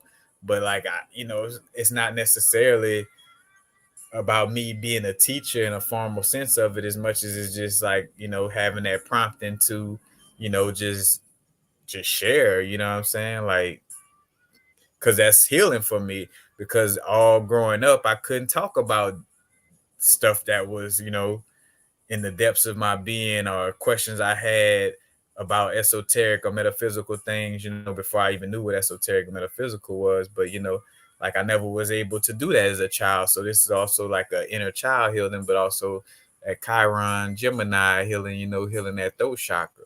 And then with the Taurus energy, you know, the Taurus energy, you know, deals with self-worth, you know what I'm saying? Finances, you know what I'm saying? Or material gains, you know what I'm saying? Uh, you know, also physical aspects and physical pleasure as well. But, you know, with a wound there, you know, it's like I do my best and I constantly, you know, do the shadow work, the affirmations, you know, work with the certain crystals. It just kind of sometimes just bubbles up with the, you know, like dealing with the finances and making sure that I'm not, you know, like, you know, undercharging for my services, you know, making sure that I know that I'm worthy of, you know, bringing in abundance, you know what I'm saying? Like uh again, like these connections of also like with neediness with abundance, or you know what I'm saying? But it's like I know this comes up. Hence why I kind of, you know, like I don't be feeling, you know, I had to learn to not feel no kind of way when I have a moment of like, hey, you know, I could use some help with the donations, or you know, it's like, you know, I have to love myself through those moments again, because it ain't everybody else's job to love me first in those moments. It's my job to love me first in those moments. You know what I'm saying? So as much as it may look like, oh, that's untactful, or you know, you're not no real spiritualist by, you know, having moments of, you know what I'm saying? Like, cause again, that's another thing. Like, you know, it's a continuous growth. You know, it becomes less and less fears that kind of, you know, like your fears don't, like you get to a point where fears don't stagnate you as much as they used to, but you still got little fears. You like, you're still, you know, having to make sure you're doing healthy things to, you know, stay present and move forward in the now moment. You know what I'm saying? So, you know, it's not like no energy of like, oh, you know, like again, like making sure to not be hard on myself when I have those moments. And again, with knowing my astrology chart, you know, now it's like, you know, because again, you create mental stress on yourself. You just go check out that Chiron, because I don't want to get too deep into that, you know. But check out that recent video I did on Chiron. It ain't even that long either, you know, so it ain't like a long hour-long video. Uh, but you know, just the different perspective of, you know, like when you realize, like, you know, there's a difference that goes on mentally when you realize you have a wound that's not necessarily going to fully heal in this lifetime, compared to when you think a wound is going to heal in this lifetime. You know what I'm saying? But go check out that video. I don't want to get too deep into that one.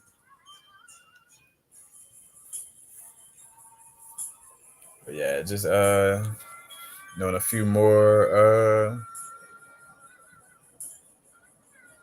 just aspects with this alignment with the Pluto, Mars, and Venus conjunction in Pluto, February 16th.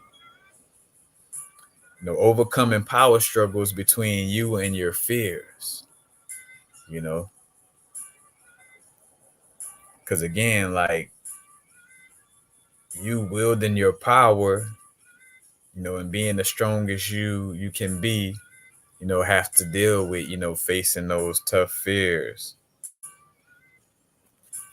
and not having that back and forth, you know, power struggle within between you and your fears.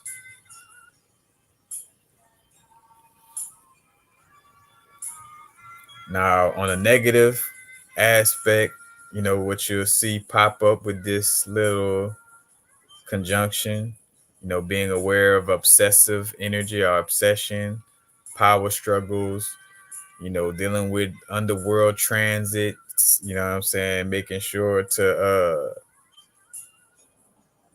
move through the underworld and not stay stuck in the underworld transits. Also, war-like energy coming up, aggressive violence, is a negative aspect, sexual energy from a more lusty and just like how a person looks and not necessarily based on like their energy and a true genuine connection, the energy of seduction, being seduced, making sure you don't succumb to any seduction, uh, succumb to any seduction, and also being aware with your pleasures, to not let the pleasurable things get out of hand. The positive aspects with this is, healthy use of power, you know, evolution or rebirth. You know what I'm saying? You is a chance to, evolve in some type of way. Have some type of rebirth. You may find some success in your shadow work right now. You know what I'm saying? So successful shadow work, courage and passion amplified. So you could gear that courage and passion towards what it, again, what we focus on grows. And sometimes, yeah, we have to focus on, the shadow work or reflect on certain little, moments that that didn't make us feel the best in order to allow for the energy to move so we can feel our best. But again, not overly focusing on those types of energies. And again, like taking that courage and that passion and gearing it towards, doing what you love, what I'm saying, in some way, form, or fashion, strength and willpower, because with the power of Pluto and then Mars dealing with, willpower, assertiveness, healthy assertiveness, you know, love and romance. So healthy aspects of love and romance relationships and connections, material wealth, with the Venus energy, what I'm saying?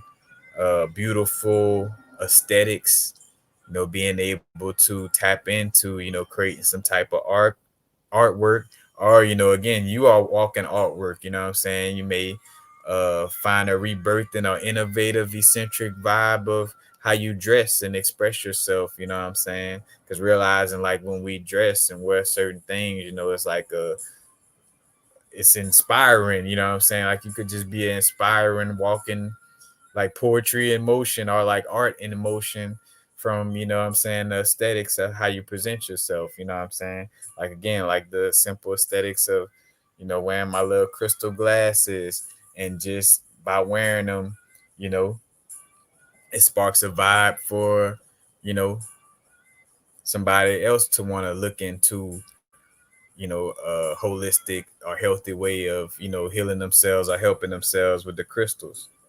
You know. But again,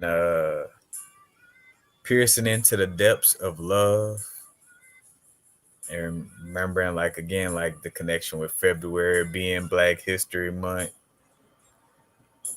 the Pluto, Mars, and Venus and Aquarius energy dealing with, what I'm saying, like loves and going into the dark depths of our subconscious underworld, what I'm saying? And again, dark connecting to the color black in the name more, and then the word for love, amor. So you see amor, love, than an actual like Moor, like the Moorish people, and the etymology of it connecting to meaning dark skin or black, in essence, you know, quote unquote melanin or carbon connection, so that energy is going to be coming up strong. You might want to rewind this video to tap in with that.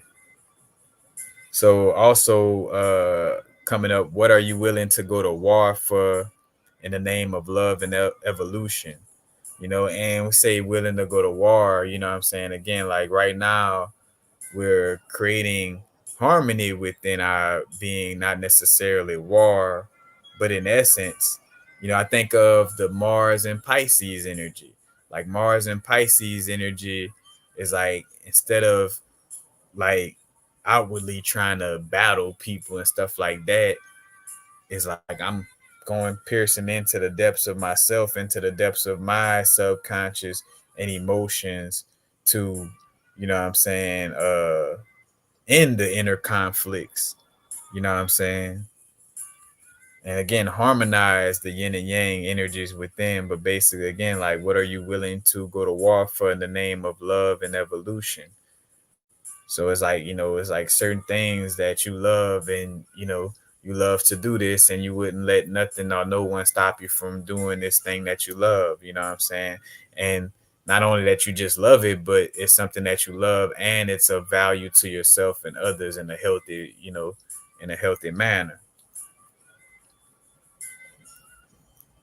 And when I use the word health, it's something also, just feel the urge to express, you know, again, healthy don't mean goody two shoes or being like, again, like religiously nice or something of that nature, because I think of, connecting with the sexual energy. Matter of fact, because the sexual energy is coming up pretty strongly right now too. So it's like, also like understanding, our sexual nature and how to connect with our sexual nature in a healthy manner that's best for us, but I think of like, how the divine feminine is coming up, whether it's the great mother energy, the primordial mother energy, or more so like the Lilith energy and like the human, or more, the daughter or princess expression of the feminine energy, and the Lilith energy are again like the great mother energy.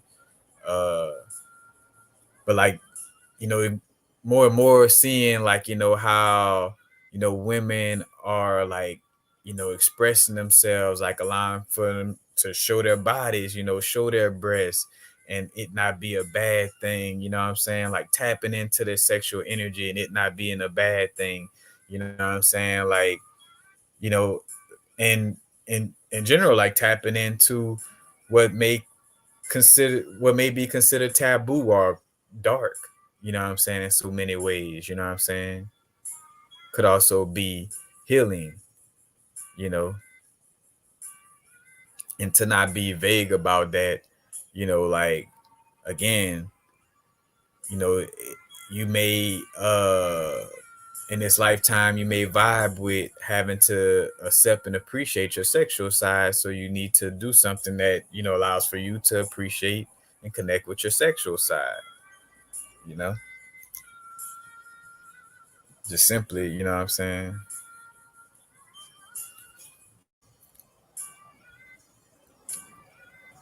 And matter of fact, so with what are you willing to go to war for in the name of love and evolution is also connected to, in ways that are innovative and helps humanity. So, like, what are you willing to stand on for the sake of love and evolution that would be innovative and helps humanity, or, again, the humanitarian energy, you know? And basically, again, creating internal harmony, stopping inner wars and power struggles, you know? So the meditations and the affirmations, journal promptings, visualization exercises, you know, in this, moving towards this transit of Pluto, Mars, and Venus conjunct in Aquarius and February 16th, creating internal harmony, stopping the inner wars and power struggles, creating harmony within. you know.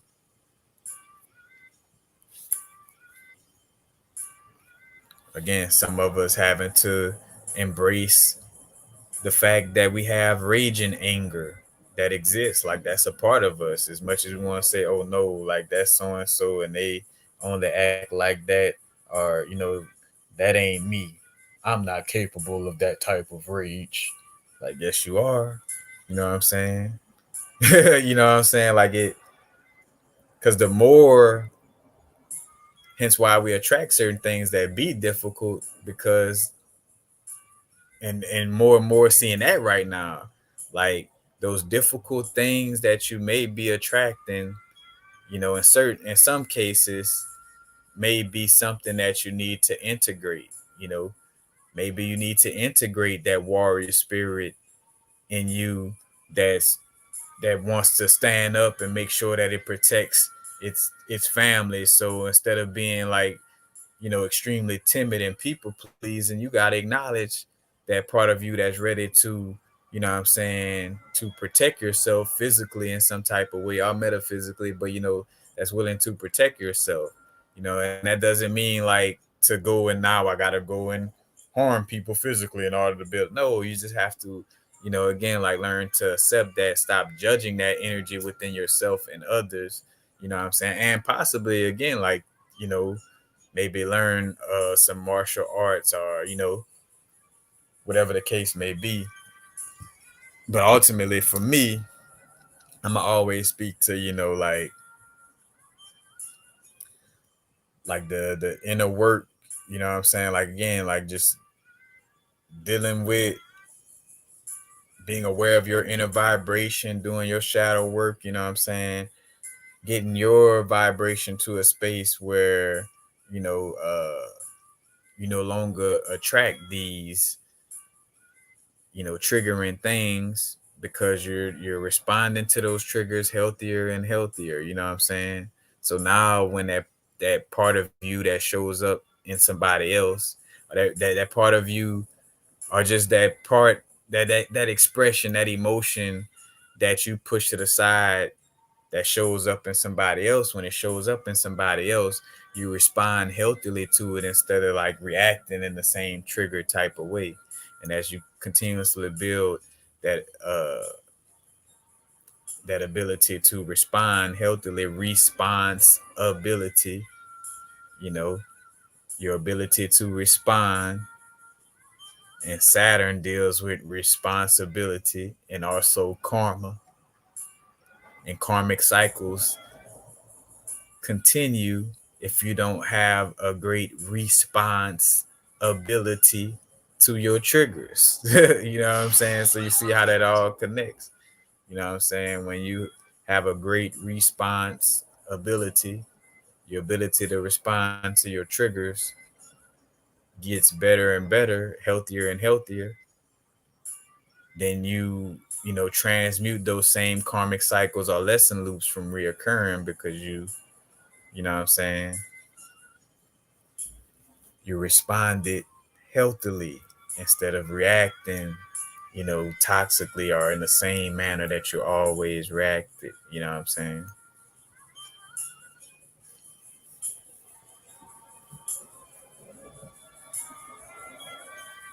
But again, like maintaining that optimism, you know, protecting your subconscious from fear mongering, you know, information. If something's telling you about, oh, this is happening, like, all right, what's the solution? Like, if you're showing me a monster in my closet, then you should also be giving me the solution and practical application of how to face that monster in my closet. You know, oh, the world is, in which it ain't, but you hear all that, oh, this is happening, oh, this is happening out there. Like, all right, how does that, help me? And it's not to be, again, like you're not insensitive just because you're not paying attention to all of that all the time. But again, when it comes to more so like with just fear mongering stuff, it's like, be aware to, you know, be aware of what you're consuming on a subconscious level, you know. Because yeah, with the Pluto energy, that kind of gets into those depths of the subconscious. You know, I say Pluto and Neptune kind of both have that, subconscious, and Pluto dealing with the underworld or criminal underworld in essence. And matter of fact, when we think about breaking movies down and stuff like that, the criminal underworld in movies, like I think of John Wick, and I ain't do a full breakdown of that movie, but John Wick was also connected to the Lilith energy, because literally his nickname on the movie was Baba Yaga or something like that, but it's like that which entity is connected to the Lilith energy. And I, again, not saying the Lilith energy is bad or anything. It's, again, like just Baba Yaga is a certain type of mythological witch, and that's connected to the Lilith energy. And check out the Discord server, because I posted a lot of that from that Lilith book that I have, about all those connections and the Baba Yaga and the connection with John Wick. But long story short, like the criminal underworld is connected to, you know, the underworld energy in essence. You know what I'm saying? Because when you think of like mythological stories of the underworld, I think of like the Inca and Mayan mythological story of the underworld with the two brothers that went to the underworld and they shooting dice and gambling and playing games. And it's like, what goes on in the underworld, like in most movies, is at a casino where they gambling and stuff like that. You know what I'm saying?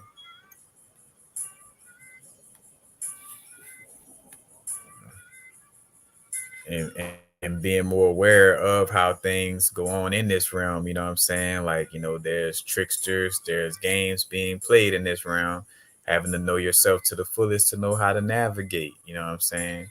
And hence why, knowing the seas, like or should I say, like those who go out onto the waters use the stars to navigate their ways through the seas, and the water in essence represents the subconscious as much, and in essence what the stars that, like what may be called space would be more like, water, you know what I'm saying? But like knowing how to navigate, your internal and external waters in essence, you know.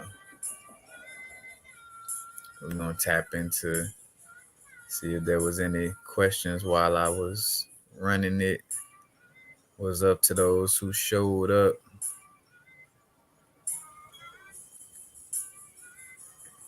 Martin Damberville. Definitely to my mind. We electric just like technology. Yep, electric and magnetic cosmic flow. We both electromagnetic beings.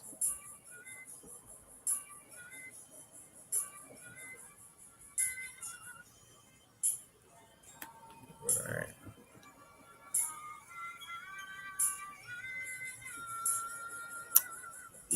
Even Neki know with the eclipse in April. Matter of fact, cause that's the eclipse I talked about a while back. Is gonna cross that eclipse that came through in 2017. If y'all familiar with my channel, matter of fact, when I did that psychedelic video, matter of fact, I got it on Patreon. You know what I'm saying? Because I realized some stuff is like just better for, to not have on YouTube like that. Uh, but basically, when I was on the mushrooms in the mountains during the 2017 eclipse, you know, but that eclipse and the one coming up this year in April is gonna make a X close to the, and I forgot who it was on a past video on, matter of fact, shout out to Brother Rich and the Black Magic channel, because he had somebody on that brought up this a way back, you know what I'm saying? How like the area where these eclipses is gonna mark a X at is close to a place called Little Egypt, somewhere near Illinois somewhere. So that's pretty interesting.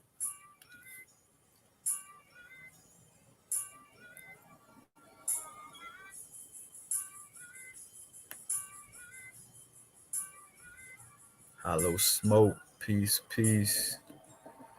Lyrics, reality, what's up?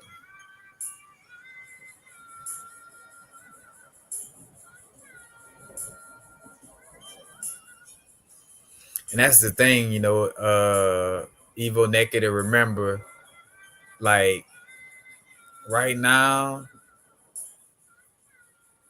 is a moment like of course you're gonna have like the tough moments that we are experiencing or having is like the universe like hey it would behoove you to really take care of these energies before moving forward, hence why the lesson loops and all this karma energy or cause and effect, it comes instantly.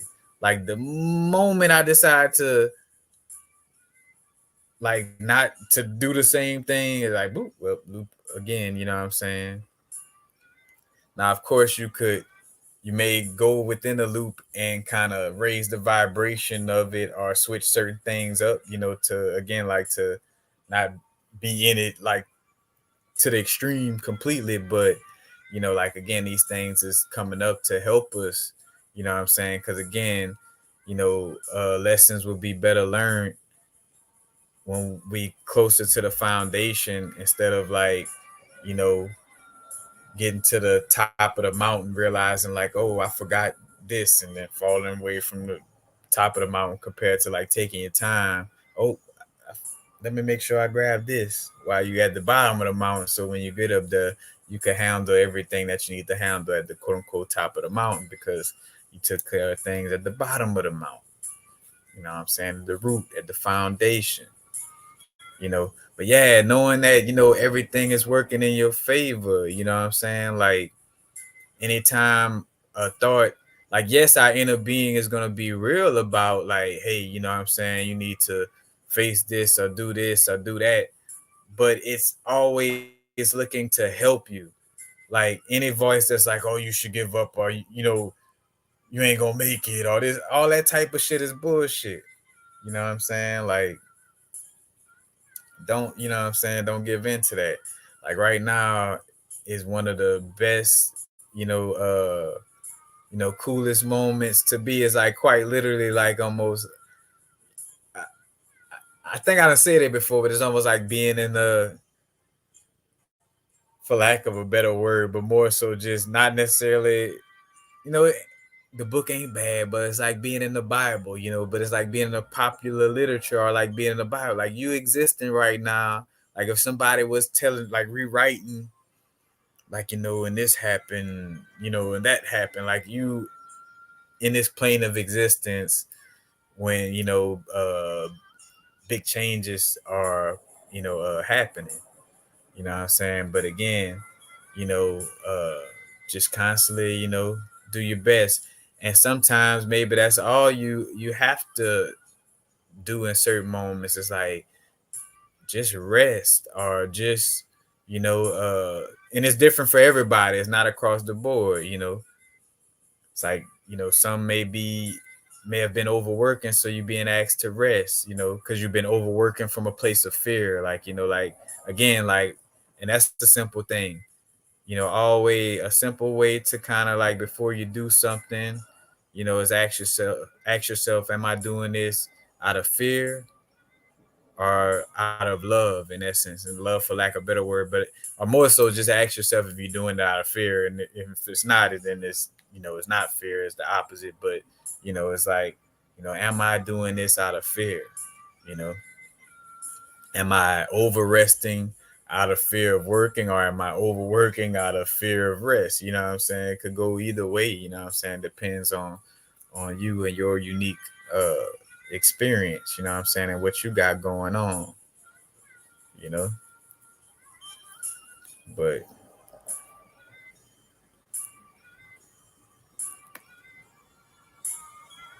But yeah, Evo, Evo Neki. uh, it's just like do things that cater to your, what I'm saying, to your mental, emotional, physical health. You know what I'm saying? Because that's something too that speaks to spiritual abundance. Now, again, this is not to say like in order to be spiritual, you gotta like give up money or like go live in the woods only to be spiritual. Like, nah, you know what I'm saying? Source on the human spirit, source moving through everything within this realm. Like I always would use the analogy, speaking of like how I brought up technology earlier, is like here it is where people would want to act like technology is something, you know, yeah, it may not be organically coming growing from out of the earth, but it took parts that came from the earth. But long story short, you know what I'm saying? It's like here it is where, you know, you will see 222 on a clock on your phone or on something, on a digital device. And it's like, ooh, you know what I'm saying? Source message. It's 533. You know what I'm saying? Or 555. You know what I'm saying? Where you receive that message through your phone or through, you know what I'm saying? So it's like, source moving through, all of these things in essence. But, you know, uh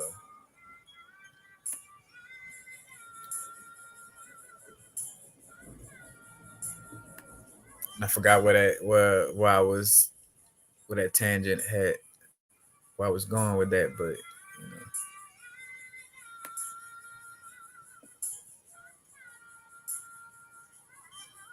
all right, we're Riley Rage, what's up? What's up? And Straight Panther, if I miss you, what's up, brother? What up? What up?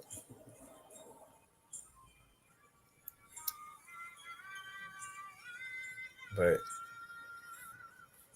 that basically covers what I wanted to share because I took few little notes and it kind of came to me like, all right, this Pluto, Mars, and Venus energy is gonna be pretty intense. So you want to be aware to you know move accordingly. You know what I'm saying?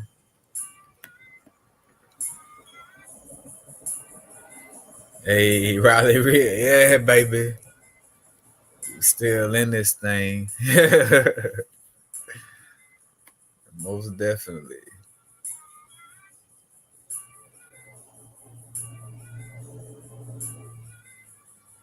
But no, that's basically any question, one more question before I go.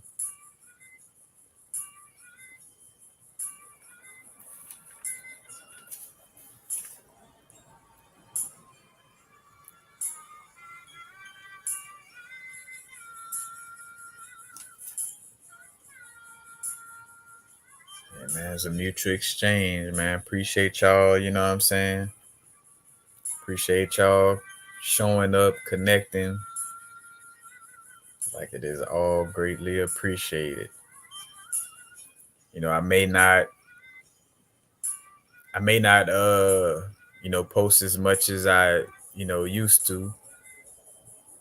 And I won't be posting as much as I used to post because I used to, those days are over. But I definitely,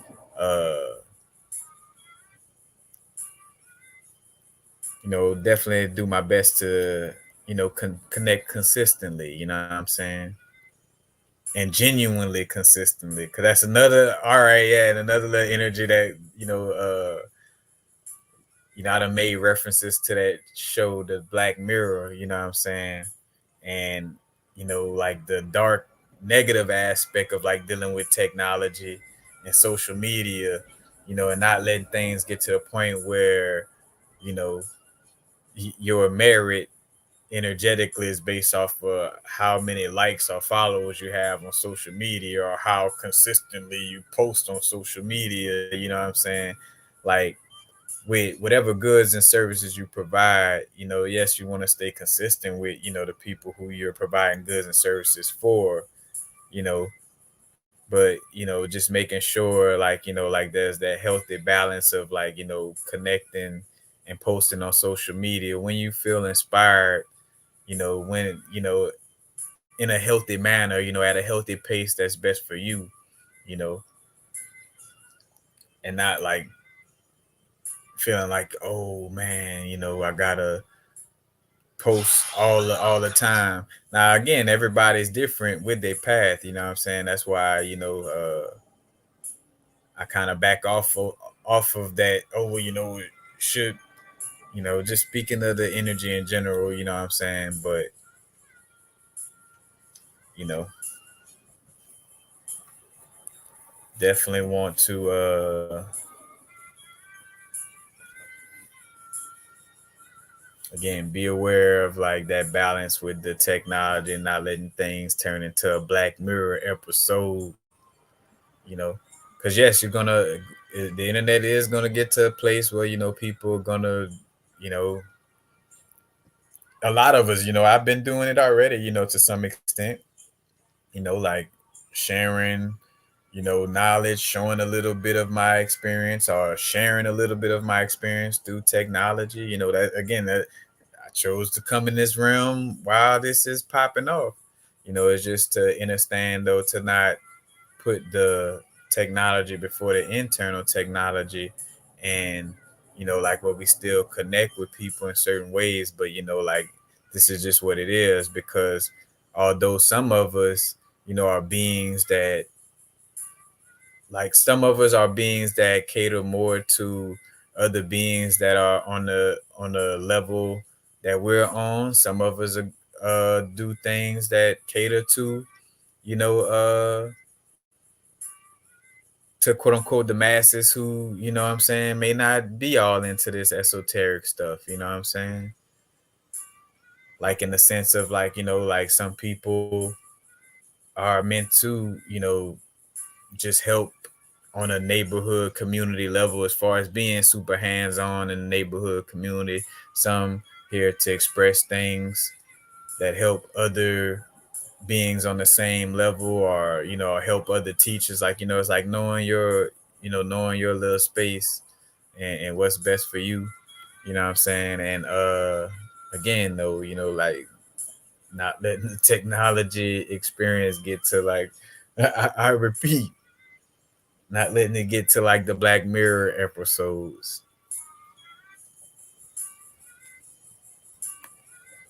you know. But if you have that, like, again, like, oh, I fear if I mess with technology, then, I'll get lost in it or whatever, again, like I brought up that journal prompting earlier. Like, all right, ask yourself, like, if I feel this uncomfortable about the advancement of technology, then why did I decide to incarnate in this moment? That's the question. Pluto in Aquarius energy, one of the questions or journal promptings would be that, you know what I'm saying? Because Pluto also, in essence, connects to like what you may fear, like, the fears in the depths of our being. Also Saturn, but, Pluto kind of taps into that as well. It's like, why is there so much fear, or so much, uneasiness about being in the space? And of course, like one of the quick answers is like, again, you may be an answer, connected, you know uh with the ancestors, or energy that just like really likes to kind of just keep things, as organic as possible. I mean, which a lot of us have those types of, that type of, I say a lot, but there are those who have that, what I'm saying, that, that in their DNA to like, do things more naturally.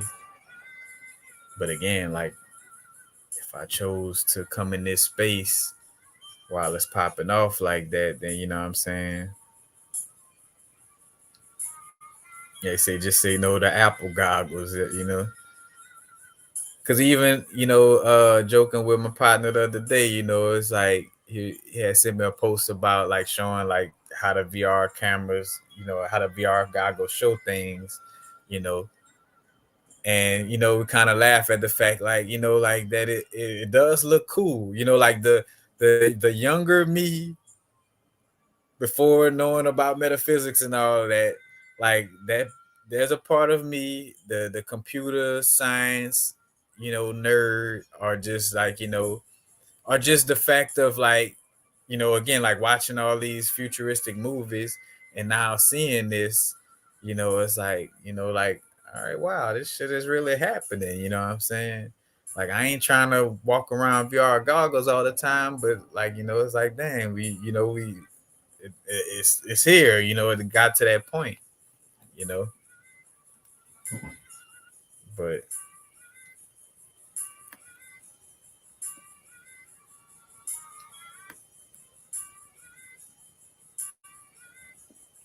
yeah, that is basically it, guys. Uh, if you haven't tuned into my last Instagram live video that I did on my Epic Lifestyles page, I am gonna reboot the crystal art slash jewelry making. It's gonna be a little uniquely different, and I'm wanting to bring back my bracelets. You know what I'm saying? So, I'm. What's funny, as simple as a bracelet is, I'm a little excited about that. You know what I'm saying? Uh, for the energy of wearing them and working with them, and just like that whole process of going shopping for the beads and stuff. You know what I'm saying? Something I enjoy, and also enjoying the steady income that it allowed to come in as well. But you know what I'm saying? Uh, bringing back that, and with the crystal wraps, it's gonna it's gonna have something unique to that. I'm gonna switch up something with the crystal wraps. I'm still kind of finalizing some things, but I definitely wanted to make that shift of like also, like drawing art and creating art. Matter of fact, most of y'all done seen it.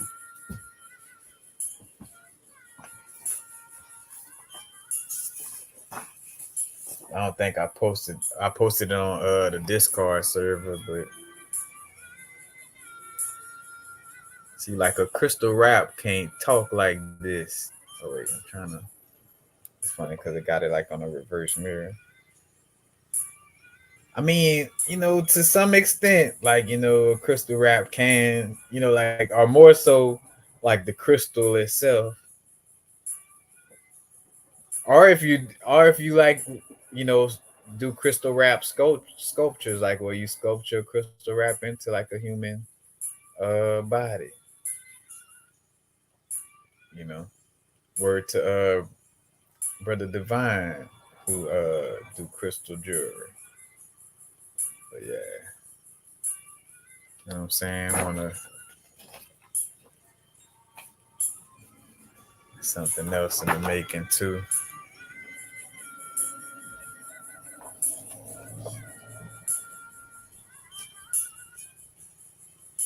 You know.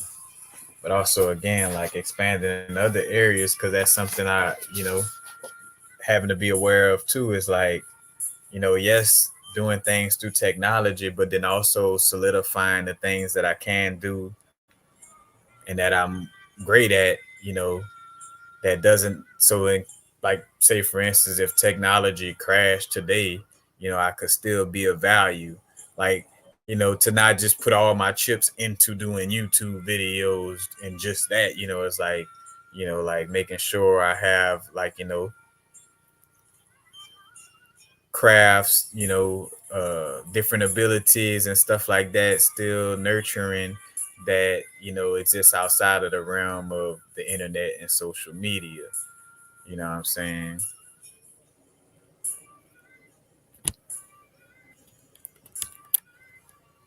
You know,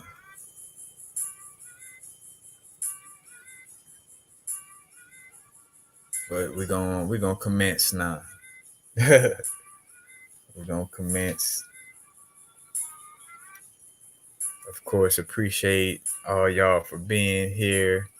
Any and all donations greatly appreciated. Y'all know the donation links, PayPal, Cash App underneath mostly all of the videos.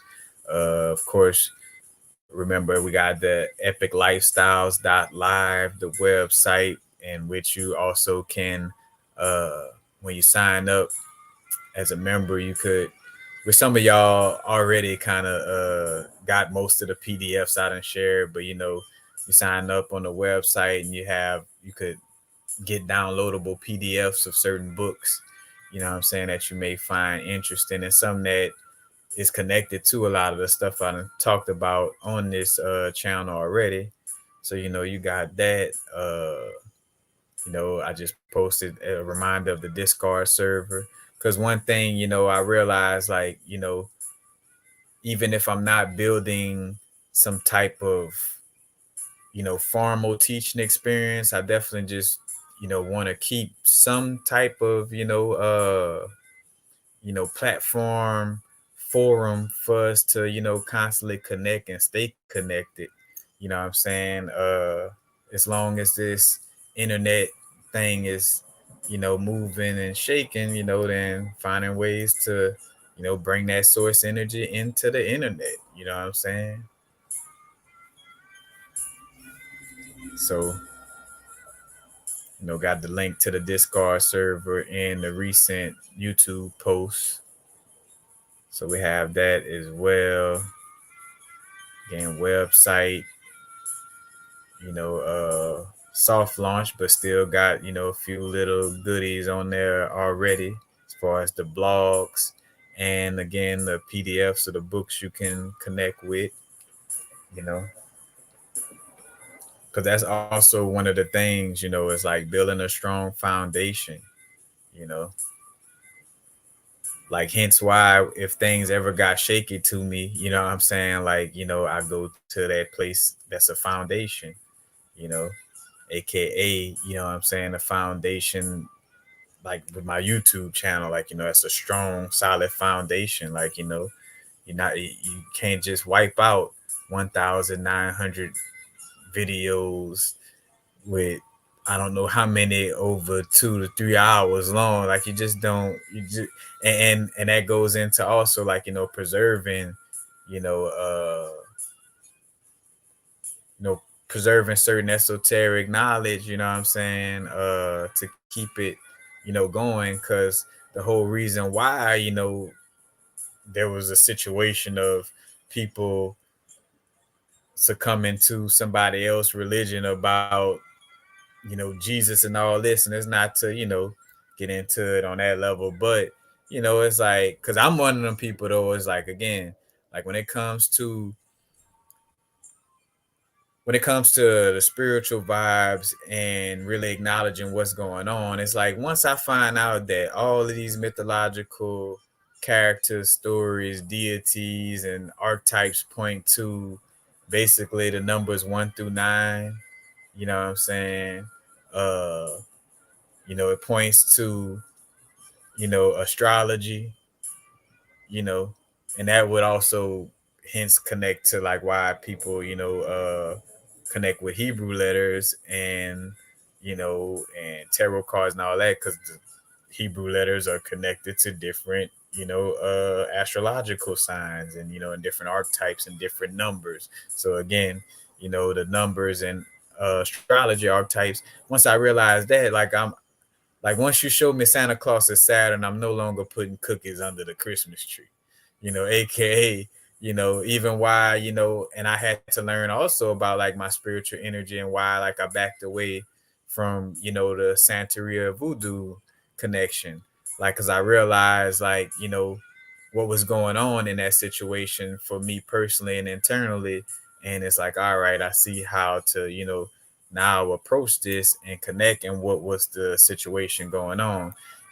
If you would like to kind of tap into what I'm talking about a little bit, I did a live now video called Family Matters. and you could go check out that video where I talk about my spiritual family and what's best for me to connect with. You know what I'm saying?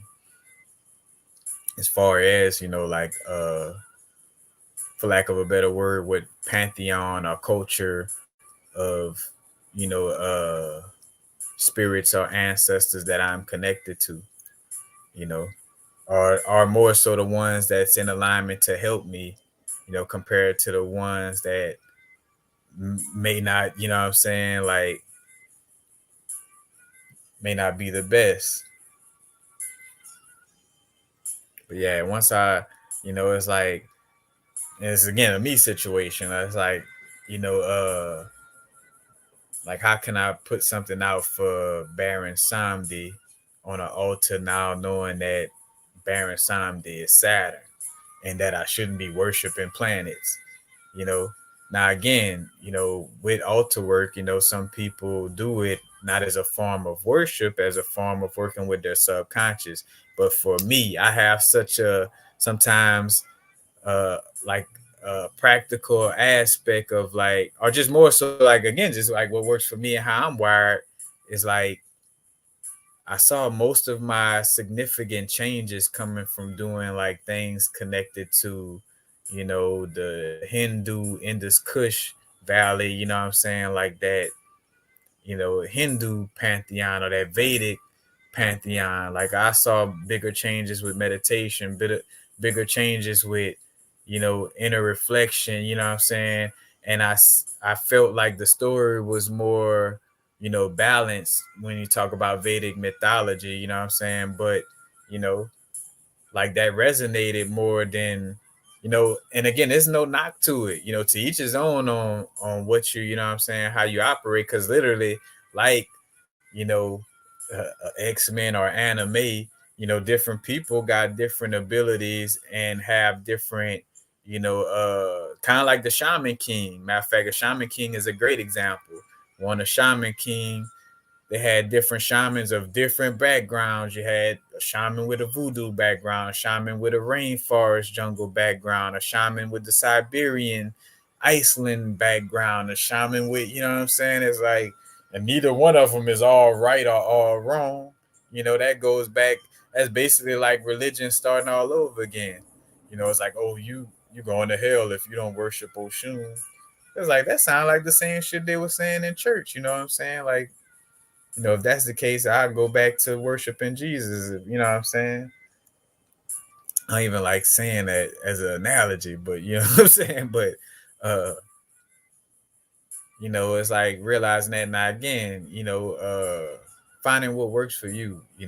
Some people it resonates to uh leave out some candy for this being, or do a spell that says leave out 3 oranges by the water at 12 o'clock. And then, because again, it has science to it.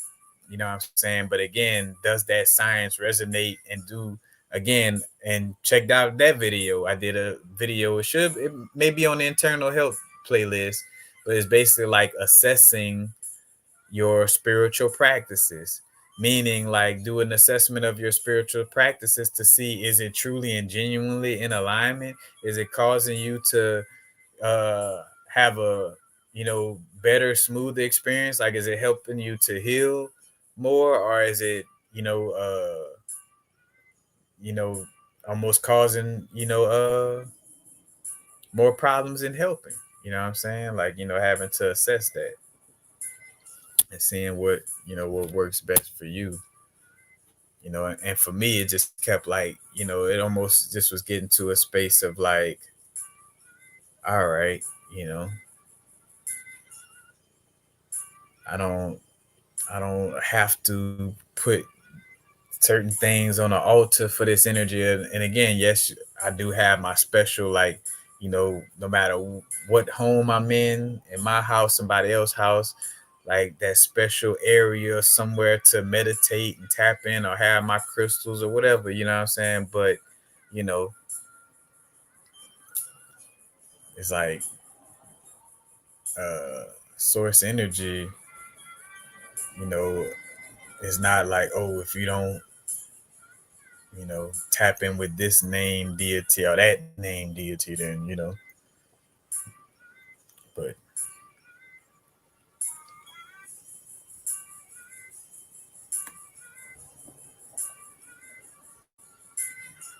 oh yeah, Riley Rage. I'm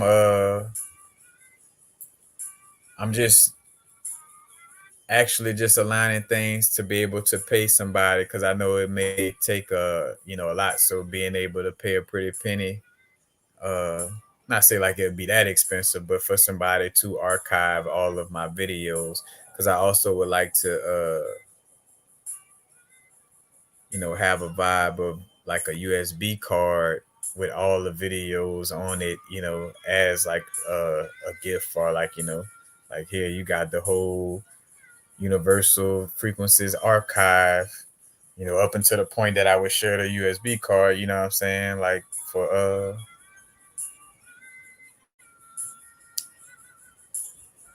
so if YouTube and all that shut down, you still have that archive. And hence why again, like, making sure that I'm building on things and connecting with things that, also in the physical world, and not just putting all my chips into, doing YouTube videos, you know what I'm saying?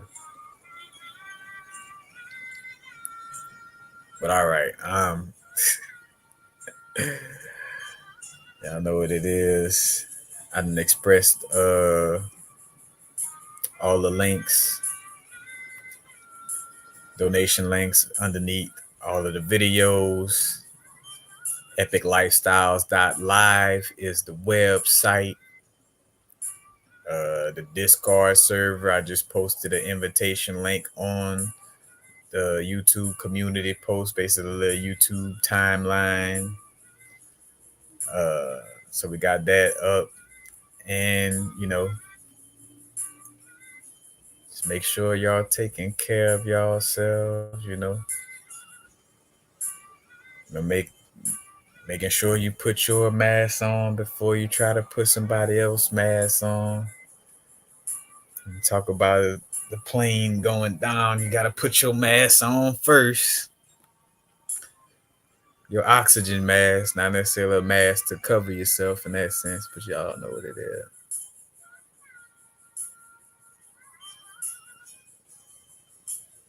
Riley Rage, appreciate that. Well,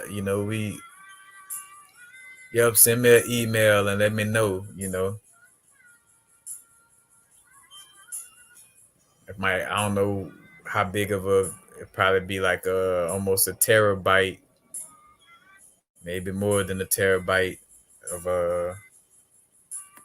storage room. But yeah, I greatly appreciate that.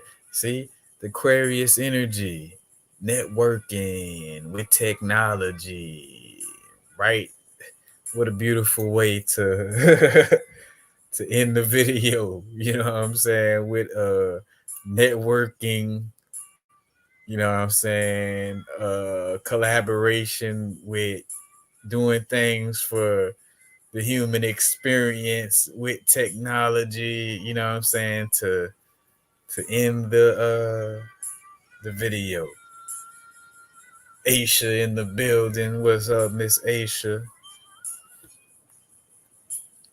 Appreciate you for blessing the space from the veteran connections from the earlier days in Baton Rouge with the squeaky chair to right now, the California moments, the Houston moments, all that.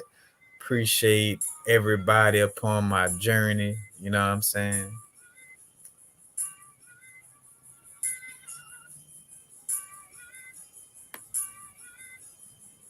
There's a way to appreciate your journey.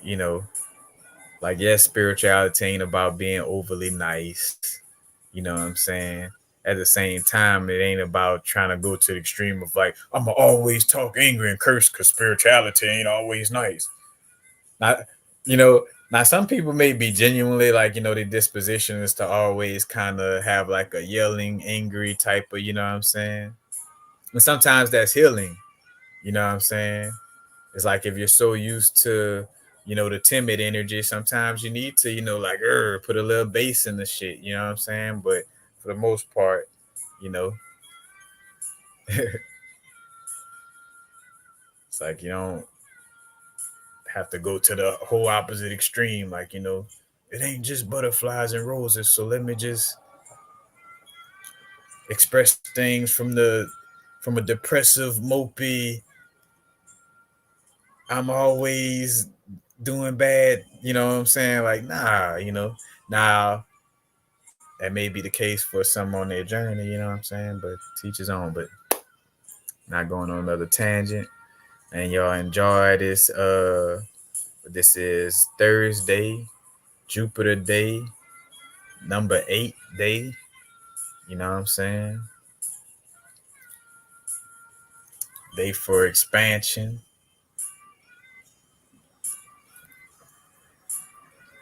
But, as a matter of fact, new moon coming up tomorrow. The new moon is in Aquarius for Western astrology. If you're into Vedic astrology or, tying it into astronomy, the new moon really is going to be in Capricorn and the sun is still in Capricorn. You know what I'm saying? If you get one of those apps, and be real with you, know constellations pretty good enough. You could literally go see. Cause that's another thing too. Cause I had to test it. I'm looking at the app, but I'm like, all right, it is on point. The moon is, you know what I'm saying, actually in Capricorn and not Aquarius in the, that's why I kind of got into the Vedic vibes anyway, because it speaks to a little more of what's actually happening.